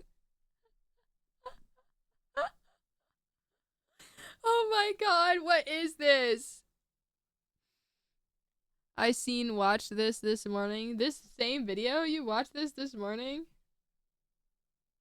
Apothecary Diaries is amazing. Convenience store. But surprise, surprise. Being an ex-assassin isn't something you can just clock out of. So between selling snacks and dealing with his dad bod, Sakamoto ends up back in the game. And I'm gonna be honest here, it's hilarious. The action is amazing, fast, creative, and so different from your usual flashy anime fights. Not every show has to be the next solo leveling, and Sakamoto Days solo leveling is ass. Are we for real? Identity. The art style is slick, the comedy lands perfectly, and I swear this might be the most bingeable anime you'll get this year. And I think we as a community should try to keep an open mind about new things studios want to try, rather than keep criticizing everything. So if you like action comedy and you want something to binge, this is your jam right here. On number 8, yeah, the action scenes in Sakamoto Days is good. Follows Monica.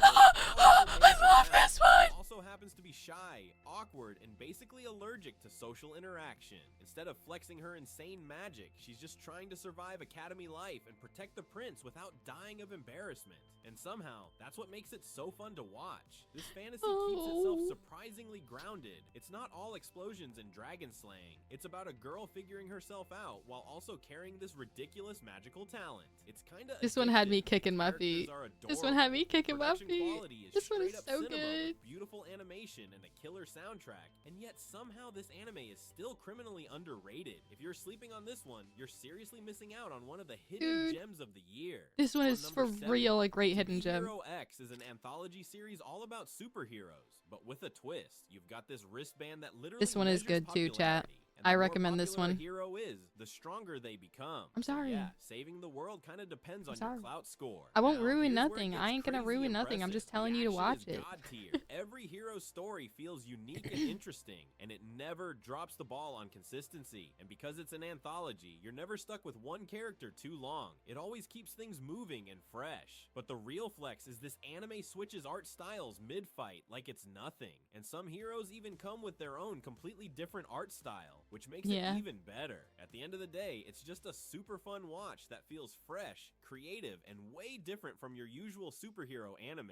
On number 6.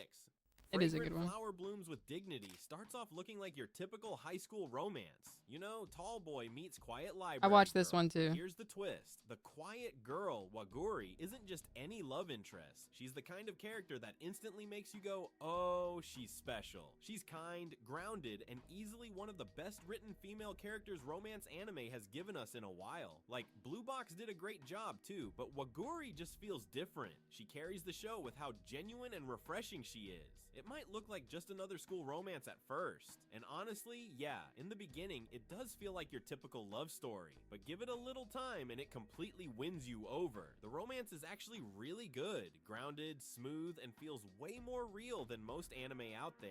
This It does. is the kind of romance anime that reminds you why you fell in love with the genre in the Reminded first you place. of me? On number 5. Oh, Solo Leveling is fuck. basically the new Don't popular kid even- in the Solo action Leveling genre. should It's a be on power the fucking fantasy where bitch. our guy Jinwoo I fucking starts hate off this weak shit. as hell, then gets a power up, and from there it's just non-stop glow-ups, aura farming, and boss fights. The Aura anime doesn't farming is pretend to all be it's deep. about. It knows Let's be exactly honest. what it is.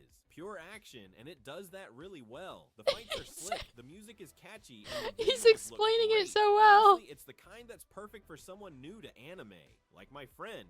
That's so fucking funny, guys. Holy shit. Holy shit. It knows exactly what it is. It's not deep. It's just a bunch of action. This shit is so ass. Okay, it is good at what it is though. It is just action. That's all it has. This is just it's just action. If you just like watching fight scenes, yeah, go ahead, watch Solo Leveling. But if you don't like story, if you like story, you like plot, you like good emotional things, you like good character development, fucking forget it. This shit is so ass. This shit is so ass. So was Dragon Ball Z, right? Yes, exactly. I got so fucking pissed off that Solo Leveling won over Frieren. Like that shit's fucking insane. I don't know why so many people voted for Solo Leveling. Like everyone has just it was really, really fucking disappointing because Solo Leveling is just so bad. Who never watched anime in his life. I tried Then reading finished it, too. Solo Leveling, and now he's hyped to watch the new Demon Slayer Frieren movie with lost. me next Yeah, month. Frieren. Well, both seasons Dude, it handle was the pissed me off so much. Frieren lost to fucking Solo Leveling for Anime of the Year. That shit pissed me off so bad. How did Frieren lose? It was so fucking good. And Frieren also had action in it, so it wasn't disparaged at all. So the fact that Solo Leveling, this really ass anime, that literally the only good thing of it is just the fucking action. Like all it has is good action scenes. That's all it's about. It's just about fighting things. It's about fighting monsters. It has like the crazy thing is that Solo Leveling kind of has like decent world building, but that's it. It's like got decent world building and does good on the action scenes, and then everything else is just so bad it's hard to watch. Like it is just, oh my god, I don't understand why people voted for it. Like, the fact that so many people voted for it makes me mildly lose hope in the anime community society bullshittery. it's like it's like, come on, who the fuck is voting for this? Like, who the fuck is voting for that? Adaptation really well, and while it doesn't add much depth to It's just character, it makes Spartan up said for it this with before, spectacle. but it's At just the end wish of the day, fulfillment. It doesn't try to be anything That's all it isn't. is. It's straight up action, and that's Yeah. why it works. If you're here for the story, look elsewhere. But if you just want to see walls break, monsters explode, I can tell he's pissed about it too. I can tell he's really pissed about it too. If you're not here for the story, go ahead and watch it. If you're looking for a story, don't even try. It's so fucking real. Oh my god. This is so Even funny. flex his powers and Sorry, non-stop this is aura so farming. funny. This is your jam. On number 4. Dan to Dan is one of those anime that makes you go, wait, what did I just watch? But in the best way possible. It Yeah. throws aliens, ghosts, Agreed. and curses into a blender, adds some high-speed action and off-the-wall comedy, and somehow makes it all work perfectly. It's weird, it's funny, and it does both so ridiculously well. The characters are instantly memorable. Each of them feels larger than life, but still grounded enough to care about. Production is absolute fire. The animation is smooth and explosive. The OSTs hit at just the right moments, and it all comes together to make this anime feel completely This one is good. unique. Dandadan isn't just another seasonal release. It's one of those unforgettable experiences that reminds you why anime is so fun in the first place. If you want something wild, stylish, and unlike anything else this year, this is the ride you don't want to miss. Dan made no sense to you. I don't know if it's supposed to make sense, to be honest, but it's pretty fucking funny. It's good. It's good. It's good for what it is. I liked it. It's good in a funny way, you know? It's good. It's got action, a bit of romance, you know, a touch of everything. That grandma can get it. What the? Wheezy. You have it in for older women. Holy. Hi, Mito.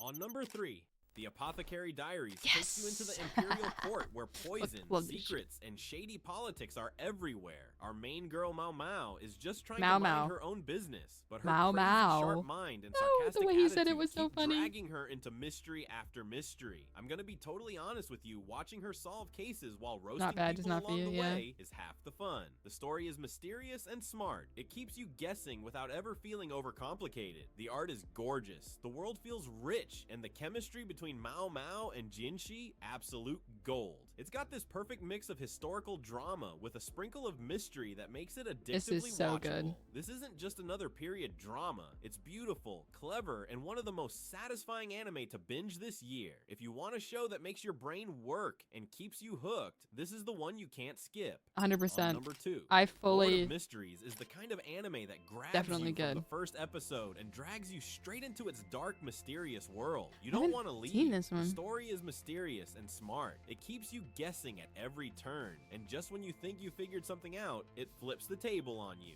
It's kinda confusing, but it's only gonna get better from here. The animation is god tier. It's cinematic, detailed, and nails that eerie gothic vibe perfectly. And let me tell you, the anime studio already announced 6 seasons and a movie. Yeah, it's that good. Every frame feels like it was crafted to pull you deeper into the mystery. It's rich, it's dark, and it's the kind of anime that makes you pay attention to every little clue. If you're looking for a story that's smart, stylish, and unforgettable, this is peak dark fantasy done right. Before we jump into number 1, here are some honorable This guy has mentions some that were just base- too some good base not to takes. include. 私ジンタが好きだよこのお姫様は悪い One day I'll join the defense force. No, Kaiju number 8 should be one of the top lists. On number 1, Sorry. Takopi's Original Sin is one of those anime that Oh, tricks you right fuck. from the start. You see this cute, pink, Kirby-looking alien octopus and think, oh, this is gonna be wholesome. This one Nope, traumatizes you. It's a trap. What you actually get is a twisted parody of Doraemon. You've got the helpless kid, Shizuka, and the magical buddy from the future, Takopi, with his pouch of happy gadgets. But instead of fixing homework problems or scaring off bullies, everything spirals into a world of neglect, abuse, and pain that feels so suffocatingly real. Takopi, with his simple, happy brain, means well, but every attempt to help just makes things worse. And that's where the chaos comes in. The story cuts deep, like a surgeon's scalpel, dissecting trauma and brokenness in a way most anime wouldn't dare. These 6 episodes are nothing short of a masterpiece of anime art. Short, sharp, and unforgettable. It's not just good, it's the kind of once-in-years anime that people remember because it's so unique and brutally honest. If you think anime can't hit you in the gut while smiling at you with a goofy octopus face, this one will prove you wrong. And that's a wrap. This year has been packed Holy with shit. heat, amazing stories, insane Yeah, that one is, you gotta be mentally prepared before you start watching that one, chat. I'm telling you. Yeah, you gotta be prepared for that one, okay, guys? Not watching that last one. Yeah, you gotta buckle in for that one. So, if you don't think you can buckle in for some traumatic things or really hard to watch like topics, then yeah, just maybe it's not for you There are guys. thousands of protagonists in anime and manga. This is the and other they video all that I was have sent. completely different abilities. Some are iconic, some are okay, and some are just bad. So here are the 7 levels of protagonist powers, starting from the absolute worst to the ones you'll remember Kirito, forever. that's so funny. I've seen it. Level 1, garbage tier. These are powers with powers that aren't just boring. The fact that fucking Jinwoo is in there is so fucking funny to me.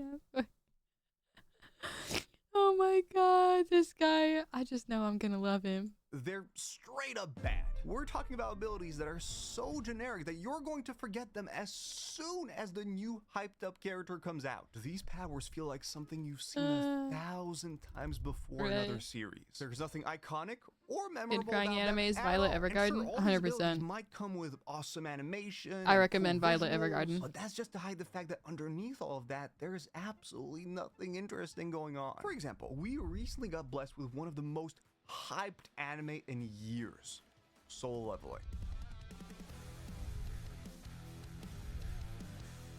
Oh, it was hyped. Protagonist Jinwoo has some of the most insane fights you could ever I don't know what imagine. I mean, for. these are some of the best action sequences I've seen in my entire life, easily. Okay, so what are Jinwoo's powers? He has sword skills. Okay, cool. What else? Telekinesis. Okay. What else? Turning invisible. Okay. What else? Necromancy. Okay. Super speed.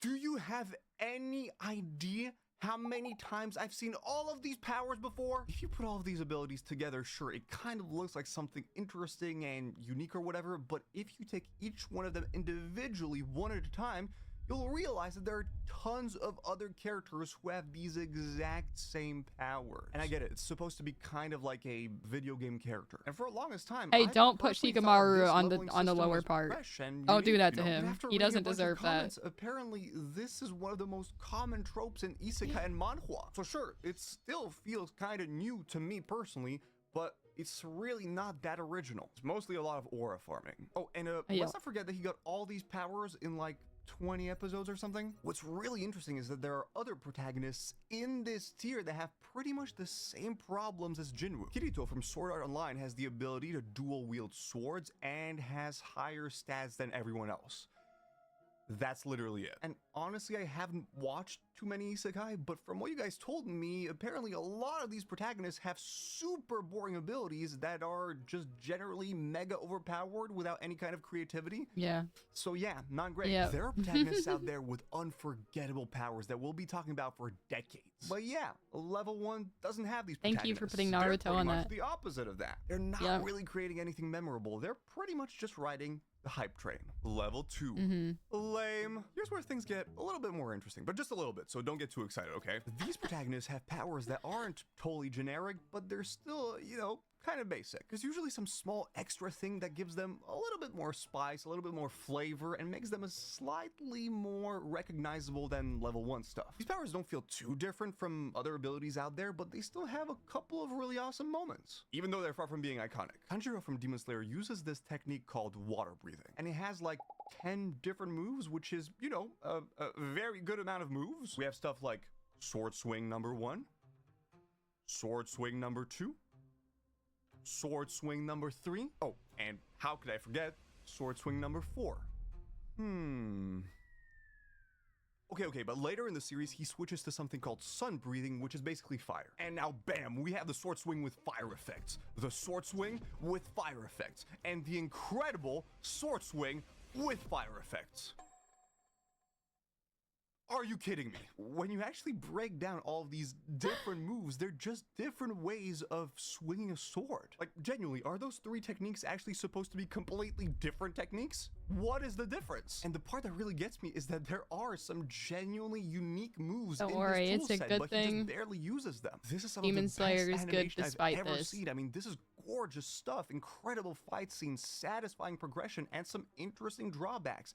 But these powers are just meh. Level 2 also includes the first JoJo's protagonist of this list. And the word first is very important here because Jonathan is a bit of a weird one. The thing is, JoJo's Bizarre Adventure has this thing called stands, which is a power system that made the series, like, really popular. But they didn't used to have that in the beginning of the series. And this guy is one of the characters that had to deal with that. He has the God. power Oh, to look, use the a energy sword of the sun swing. to fight vampires, which is a good Demon Slayer foundation. is But when you good, compare but that to the the power absolutely is- insane the power powers that isn't come what later makes in it the good, series, you know? it's basically just punching things. So yeah, the important thing with level 2 powers is that they basically use one single idea throughout the entire series, but they don't really explore it in very interesting ways. They work, but they definitely don't make you go, holy moly, what is this thing? What's going on? It's super creative. They're not terrible like level 1 powers, but they don't take their concepts far enough to reach the territory of level 3. Okay, get ready for it. Here's the thing about level 3. It's actually a very, very special category. I see you looking at these characters and thinking, Gon, Yuji, Freeren, what the heck is this dude yapping about? But remember, we're talking about iconic and unique powers. There's a massive difference between an amazing series and powers that people are going to remember forever. Let's take Jujutsu Kaisen. This genuinely became one of my favorite series of all time. From the characters, to the story, to the world building, everything. At some point, there's this legendary fight scene, like one of the best moments in the entire series. I mean, even people who do not watch anime can appreciate how good it is. The protagonist is fighting this terrifying villain. What insane creative ability does he use to beat him? Punch, punch, punch, punch, kick, punch, punch, punch, kick, punch, kick.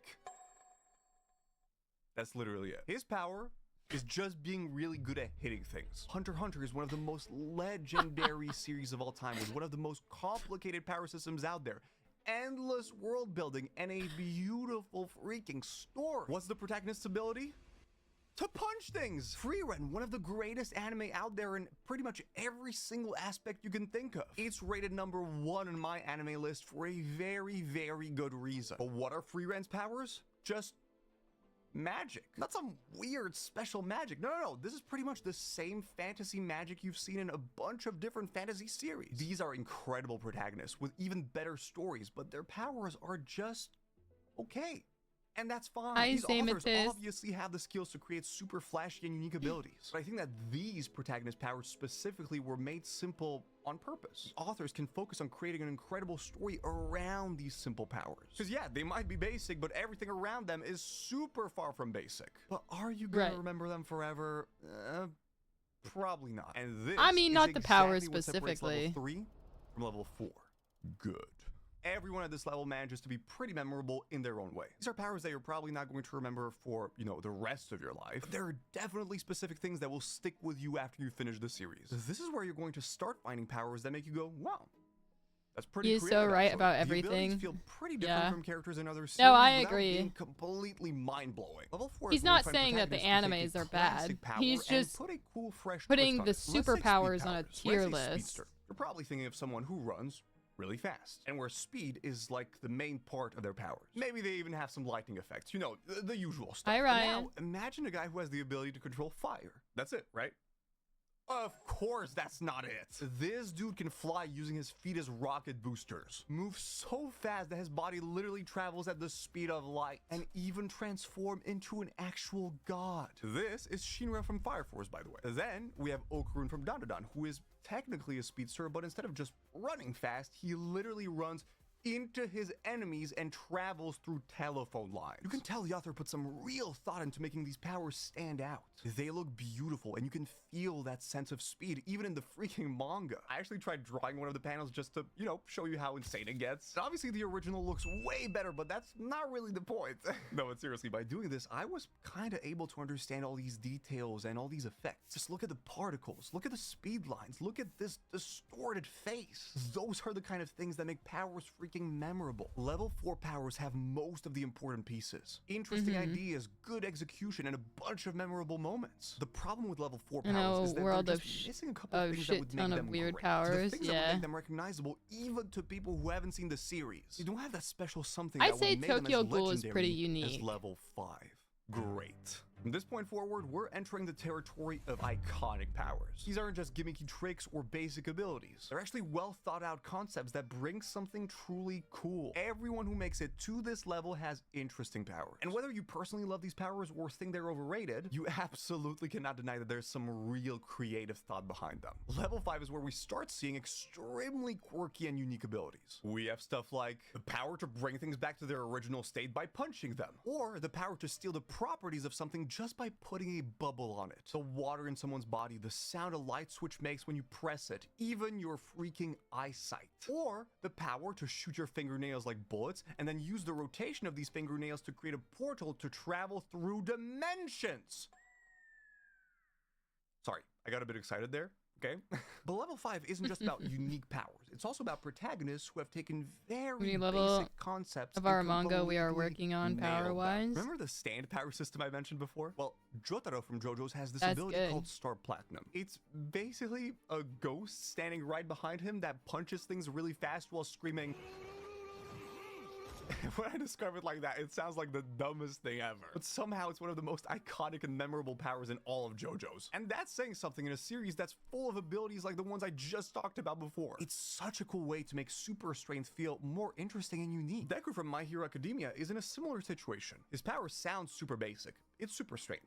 That's it. But every time he uses it in the beginning of the series, it injures his body. The strategic element of learning to control his power without literally destroying his body creates this tension, which makes it feel really unique. Both of these characters have super strength and they basically just punch. But both of them found fresh twists that make these abilities feel memorable. What separates level 5 from everything below is execution. These powers aren't just cool, they stick with you. And if you watch this series even once, you'll remember these abilities for sure. When you think of these protagonists, you immediately think of these signature abilities. They're the kind of powers that anime fans are definitely going to talk about, but they haven't quite achieved this legendary status yet. Level 6. Game changers. At this level, every power has become iconic enough that it has influenced a lot of other powers. We're talking about powers that most people in the anime and manga community know about, whether they watch this series or not. This is where we see real innovation, baby! These powers aren't just awesome within their own series, they feel fresh and unique in the context of manga in general. I know that nowadays a lot of people are saying that there's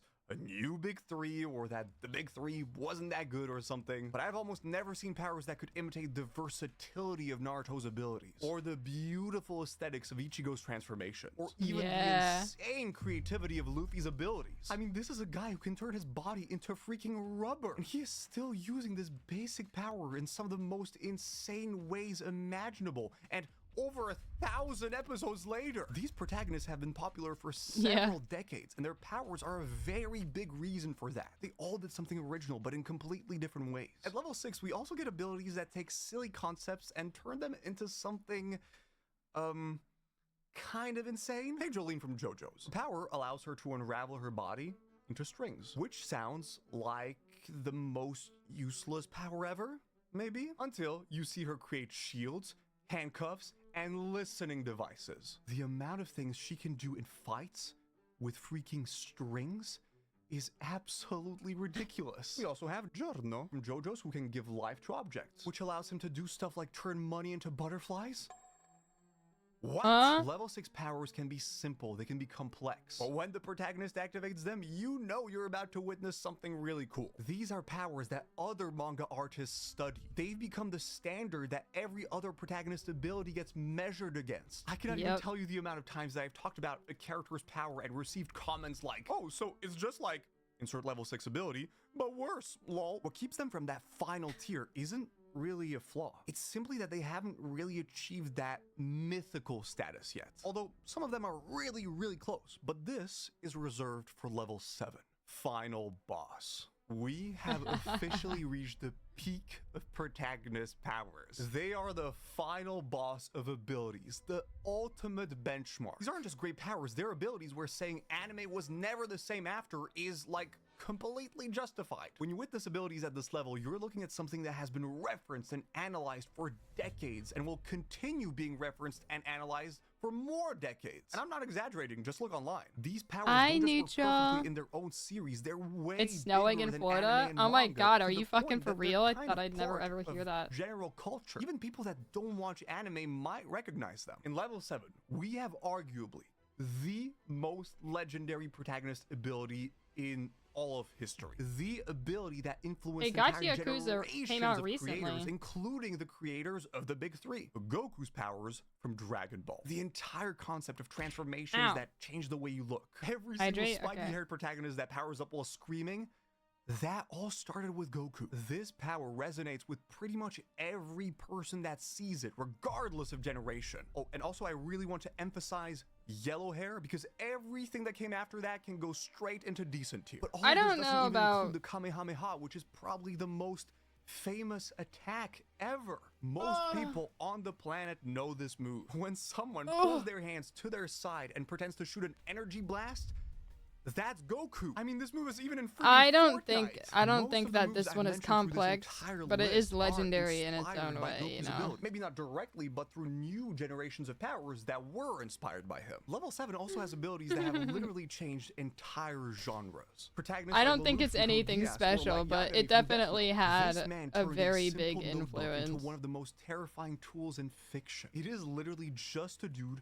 who writes someone's name in a notebook while picturing their face, and they're donezo. His power is psychological and strategic, which might seem kind of complicated, but it made it legendary and extremely different from everything else out there. Don't worry, level 7 isn't just for older classic protagonists, okay? There are also newer characters like Rudo from Gachapta. And yeah, I might be a little biased because I do think that this series is a generational banger, but come on, there is nothing cooler than a dude who has the power to create weapons and tools with freaking trash. I'm sorry. The amount of people I've seen say, I wish I would have thought of that, is actually kind of crazy. Level 7 powers felt revolutionary when they first came out, and they still kind of do today. They're not always the biggest reason why these series became popular, but they're a very big reason. And there's a very good chance that one of these level 7 powers is already one of your favorite abilities. If you walk up to any anime or manga fan and ask them if they know about these level 7 abilities, there's like a 99% chance that they will. And also like a 90% chance that they'll think those are some of the coolest powers ever created. Watching a I was agreeing with him until like the last 2. I was agreeing with him until the last 2. And then I wasn't agreeing with him so much, you know? Why is my boy Alucard not here? Good question.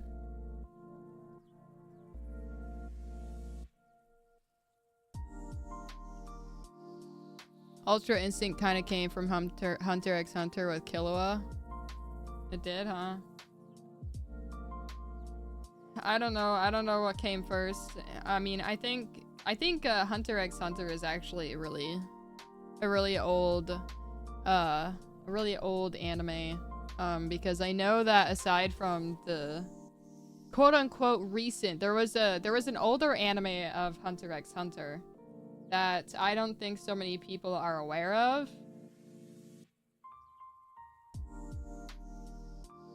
Yeah.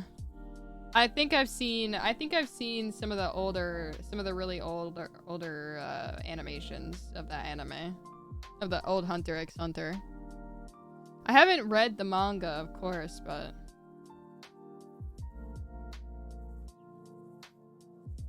every time I see a overpowered protagonist, I tell people it's a One Punch Man type show.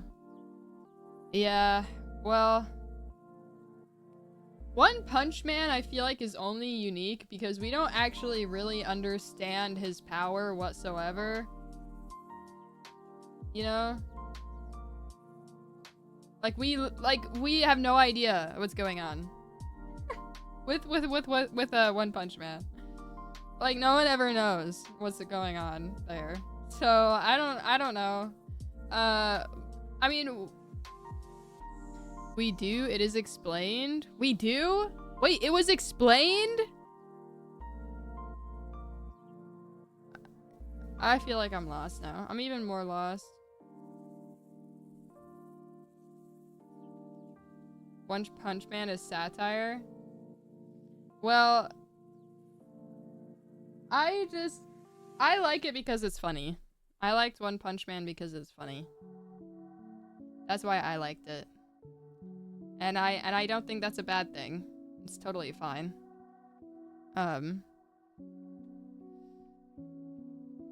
You've seen the original? Oh shit, for real? Not in the anime, but season 3 is supposed to kind of talk about it. They left it to part 2 mostly. Pokemon, Yu-Gi-Oh!, Inuyasha, Gundam, Thunderbolts, Clannad, Rosario, Vampire. Holy shit, Ryan. Rosario plus Vampire? I haven't read the manga, so I don't know about the manga, but Rosario Vampire wasn't too special. Other than it kind of being one of the first to do what it was doing, if that makes sense. Gurren Lagann, RWBY, Dragon Ball Z, Super, Fairy Tail, and those I can think of off the top of my head. One Punch Man is kind of a joke anime based around anime in general. Yeah, and that's what honestly makes it so good. It's a joke. It's a joke. It's just all a joke. The anime didn't do it justice. If you think so. I haven't seen the manga, so it's not like I would really know. You know what I mean?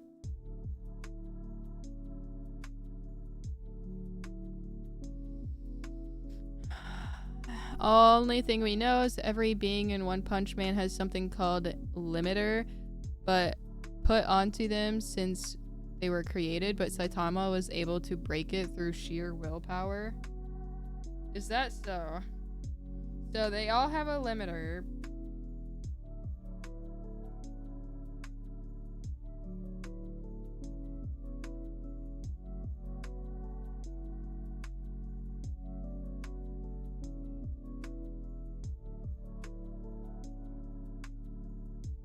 Sorry, somebody messaged me, and I always like, I don't know what's wrong with me, but I can't really type. Or I can't talk when I can't talk when I'm typing, guys. I'm sorry. I'm sorry. You gotta go. Bye. Bye. Bye. Blade was the first. I watched it as a kid, and it explains Saitama's infinite growth and power. He broke his limiter, so he gets stronger the more he fights. That's interesting.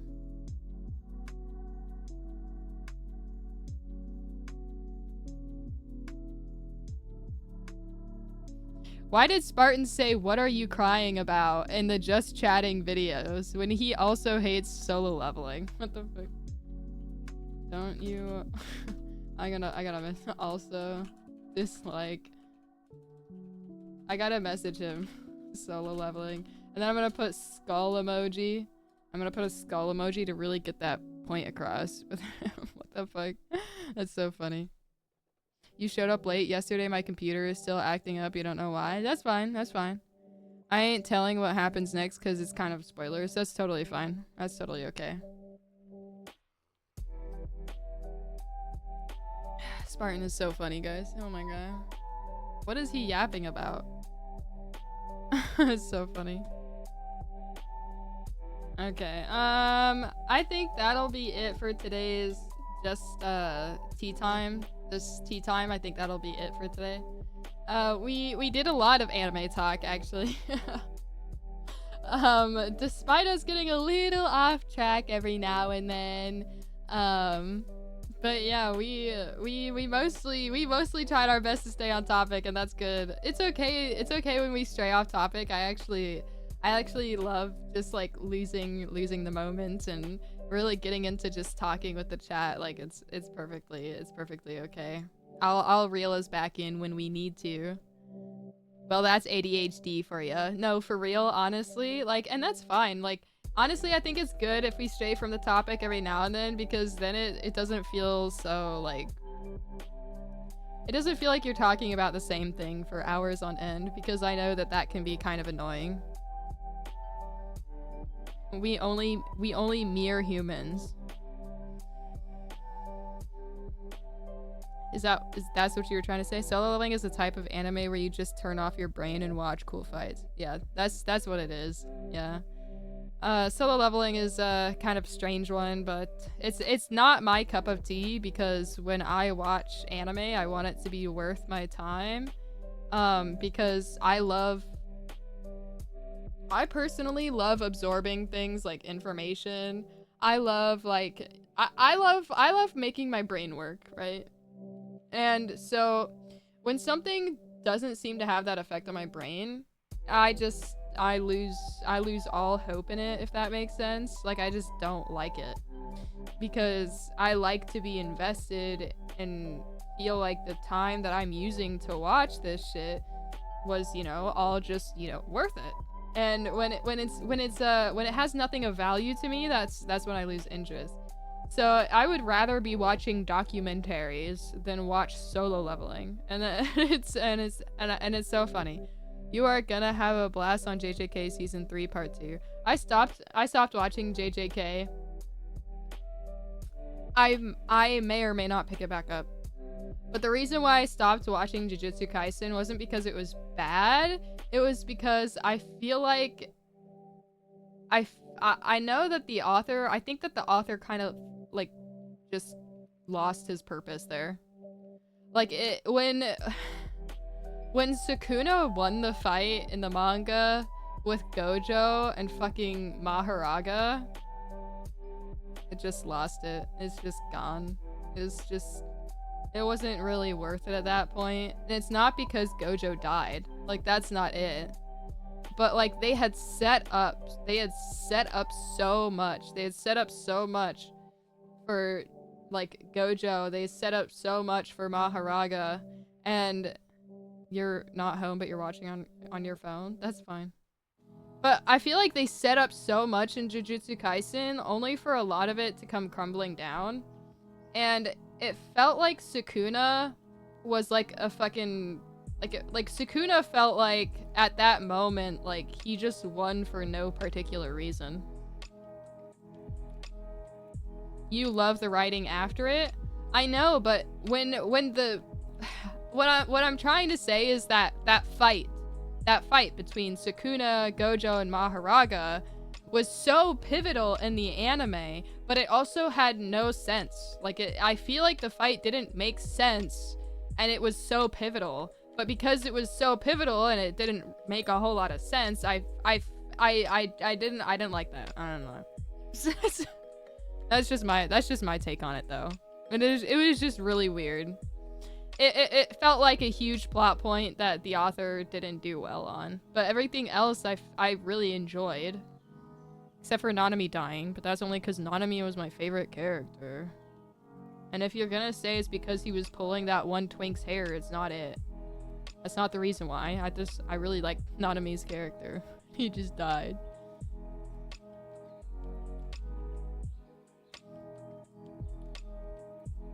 At the end of the day, historically, and can't watch anything that demands brain because you're spent. No, that's totally understandable, Cubit.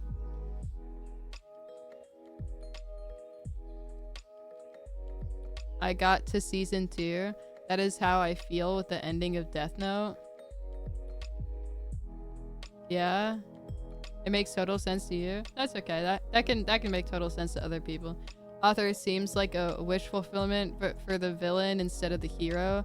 The author even said he doesn't care about heroes. He loves the villains. Big mistake. Mahito was I mean, he did okay writing villains. I think Mahito's power was unique. I think his character was kind of unique. But the villains that he wrote, the villains that he was writing in Jujutsu Kaisen was nothing more than just psychopaths and sociopaths. It's like, except for the whole Suguru thing, then it felt more like intimate. It felt more in depth.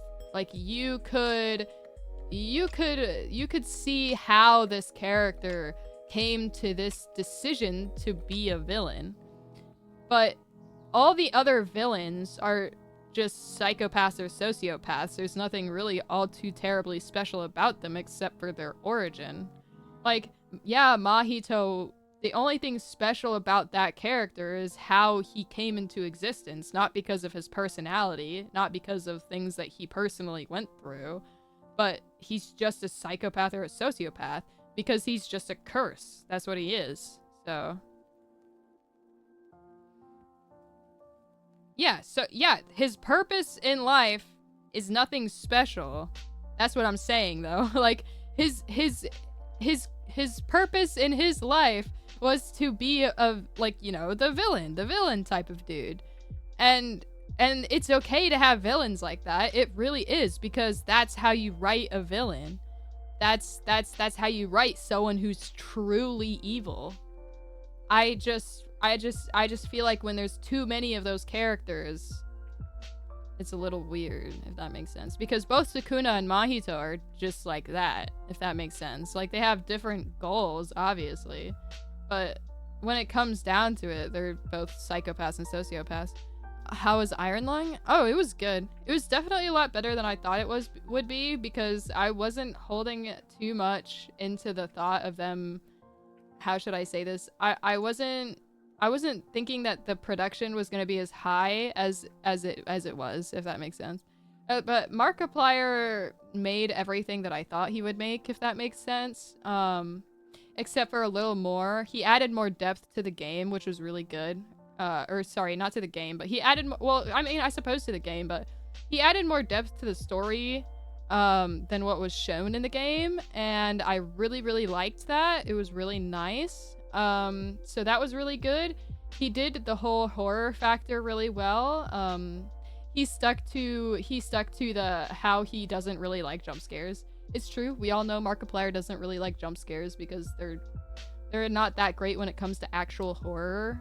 So he did that really well. He stuck to an existential dread kind of horror, which is really, really awesome because it feels more real in that sense. So I definitely felt creeped out and a little horrified of the things that was shown in there. So I think he did really good with the movie. It was a good movie.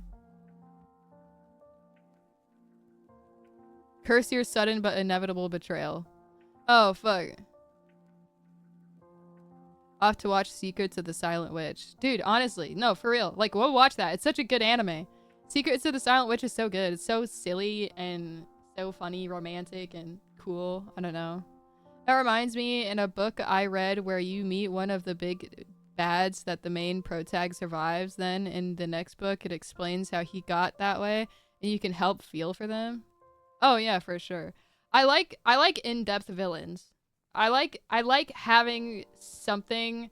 I like having something to really ground you, because that's how most villains are made in the real world, you know? It's like, people don't just commit crimes just because they fucking can. People don't murder people just because they fucking can. I mean, some of them do. I mean, obviously we all know psychopaths and sociopaths do exist, and those are some of the true villains of the world. That's a true villain, is a psychopath and a sociopath. But for a story, I like to see villains that have depth and emotions to them. Things like, you know, things that they've been through in their life, and things that maybe we can learn simple things like stupid pet peeves that really tick them off. Things like that, you know? I like watching that kind of stuff. You're really hoping to watch Iron Lung? Hurry! Go find a theater! Go find a theater near you! That's showing it. Villains that have a well-baked history. Yes, that's yummy. Thanos was a good villain. Yeah, Thanos was a good villain. Anti-heroes are amazing. Oh, for sure. Evil should be real person plus selfish, not edgy, brooding, trying to be cool. Yeah, that's true. That's also true. Villains aren't pretty, and they're not attractive.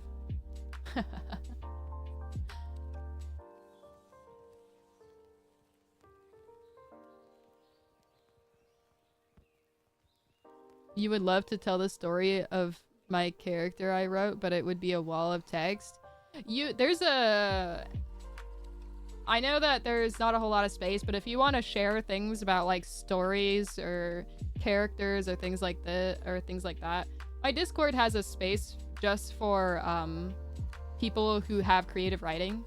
So that includes things like poems, lyrics, short stories, anything you could name. I have a channel like that in my Discord. I make sure I read all of them. I read all of those. I may not comment on all of them, but I do read all of them. Thanos was a good villain with a dumb philosophy because they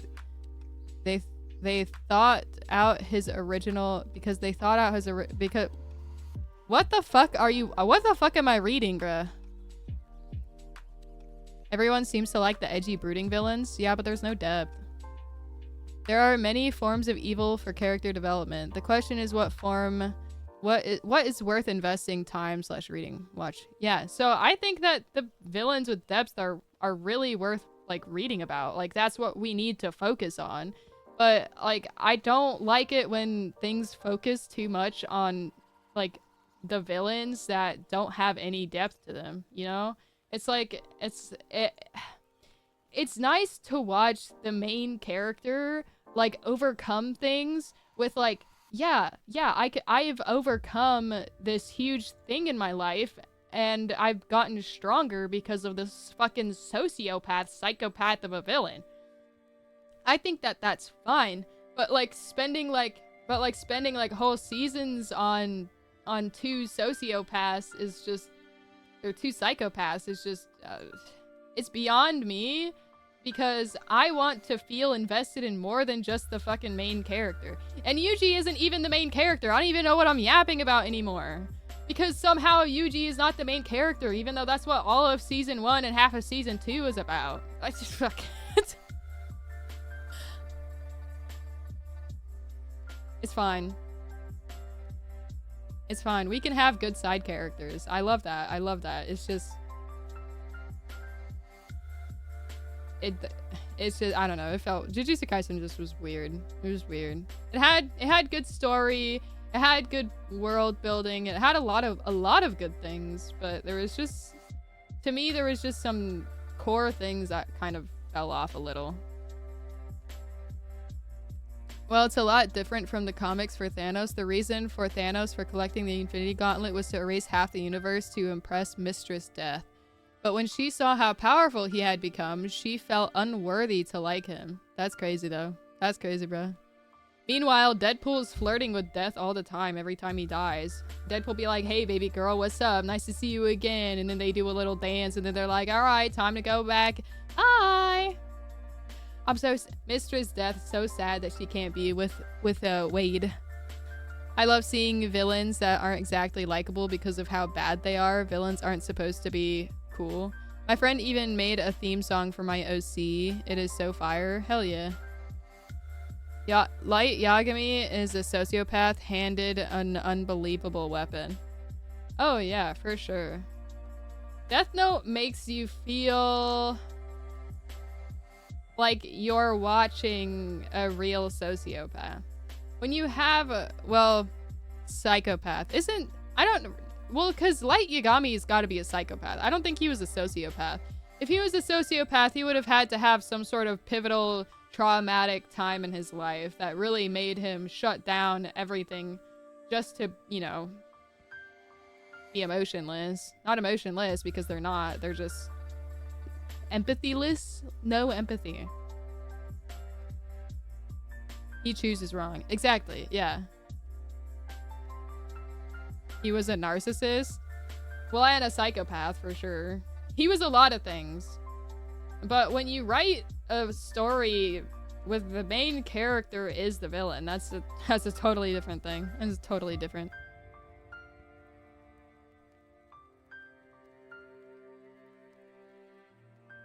Okay, let me see here.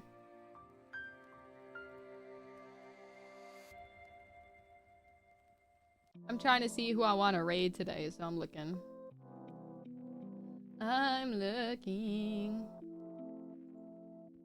Have you played White Knight? You're the best side character, you can spend a good amount of time making your character just to find out you're not the main cast. I don't know. I don't know what that is. Mind gobbling these nuts. Got him. Got him. Yeah, these nuts. You guys know that's you guys know that that's an emote, right? Like, okay, you guys are knowingly typing in the emote, right? Just so we're all on the same page here.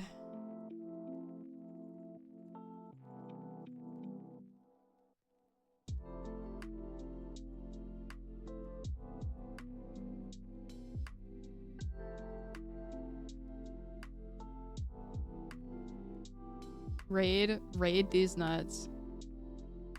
It's a game from the Xbox 360. Oh shit.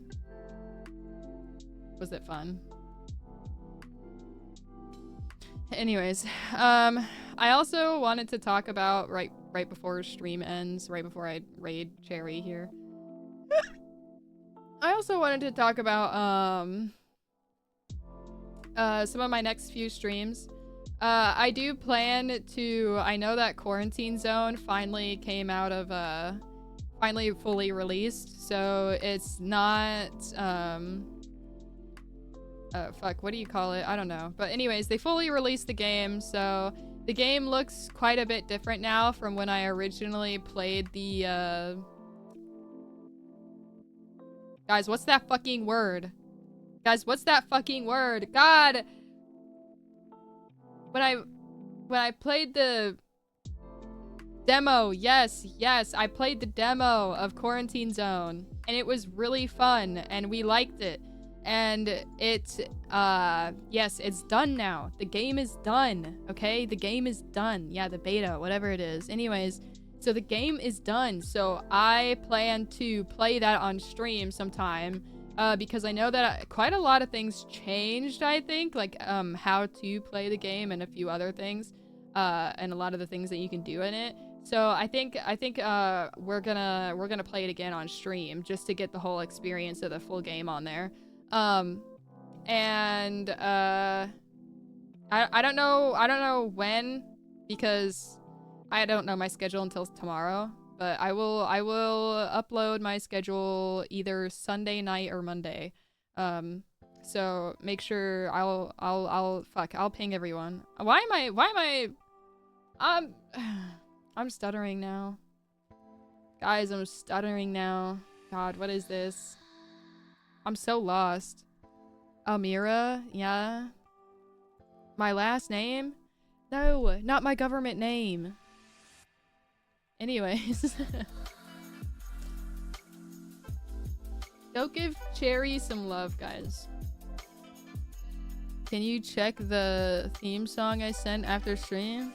Yeah, of course. I always make sure to check my Discord messages. It's fine. And by messages, I mean... You know what I mean. You know what I mean. It's fine. I will read it. I will read it. No sweat.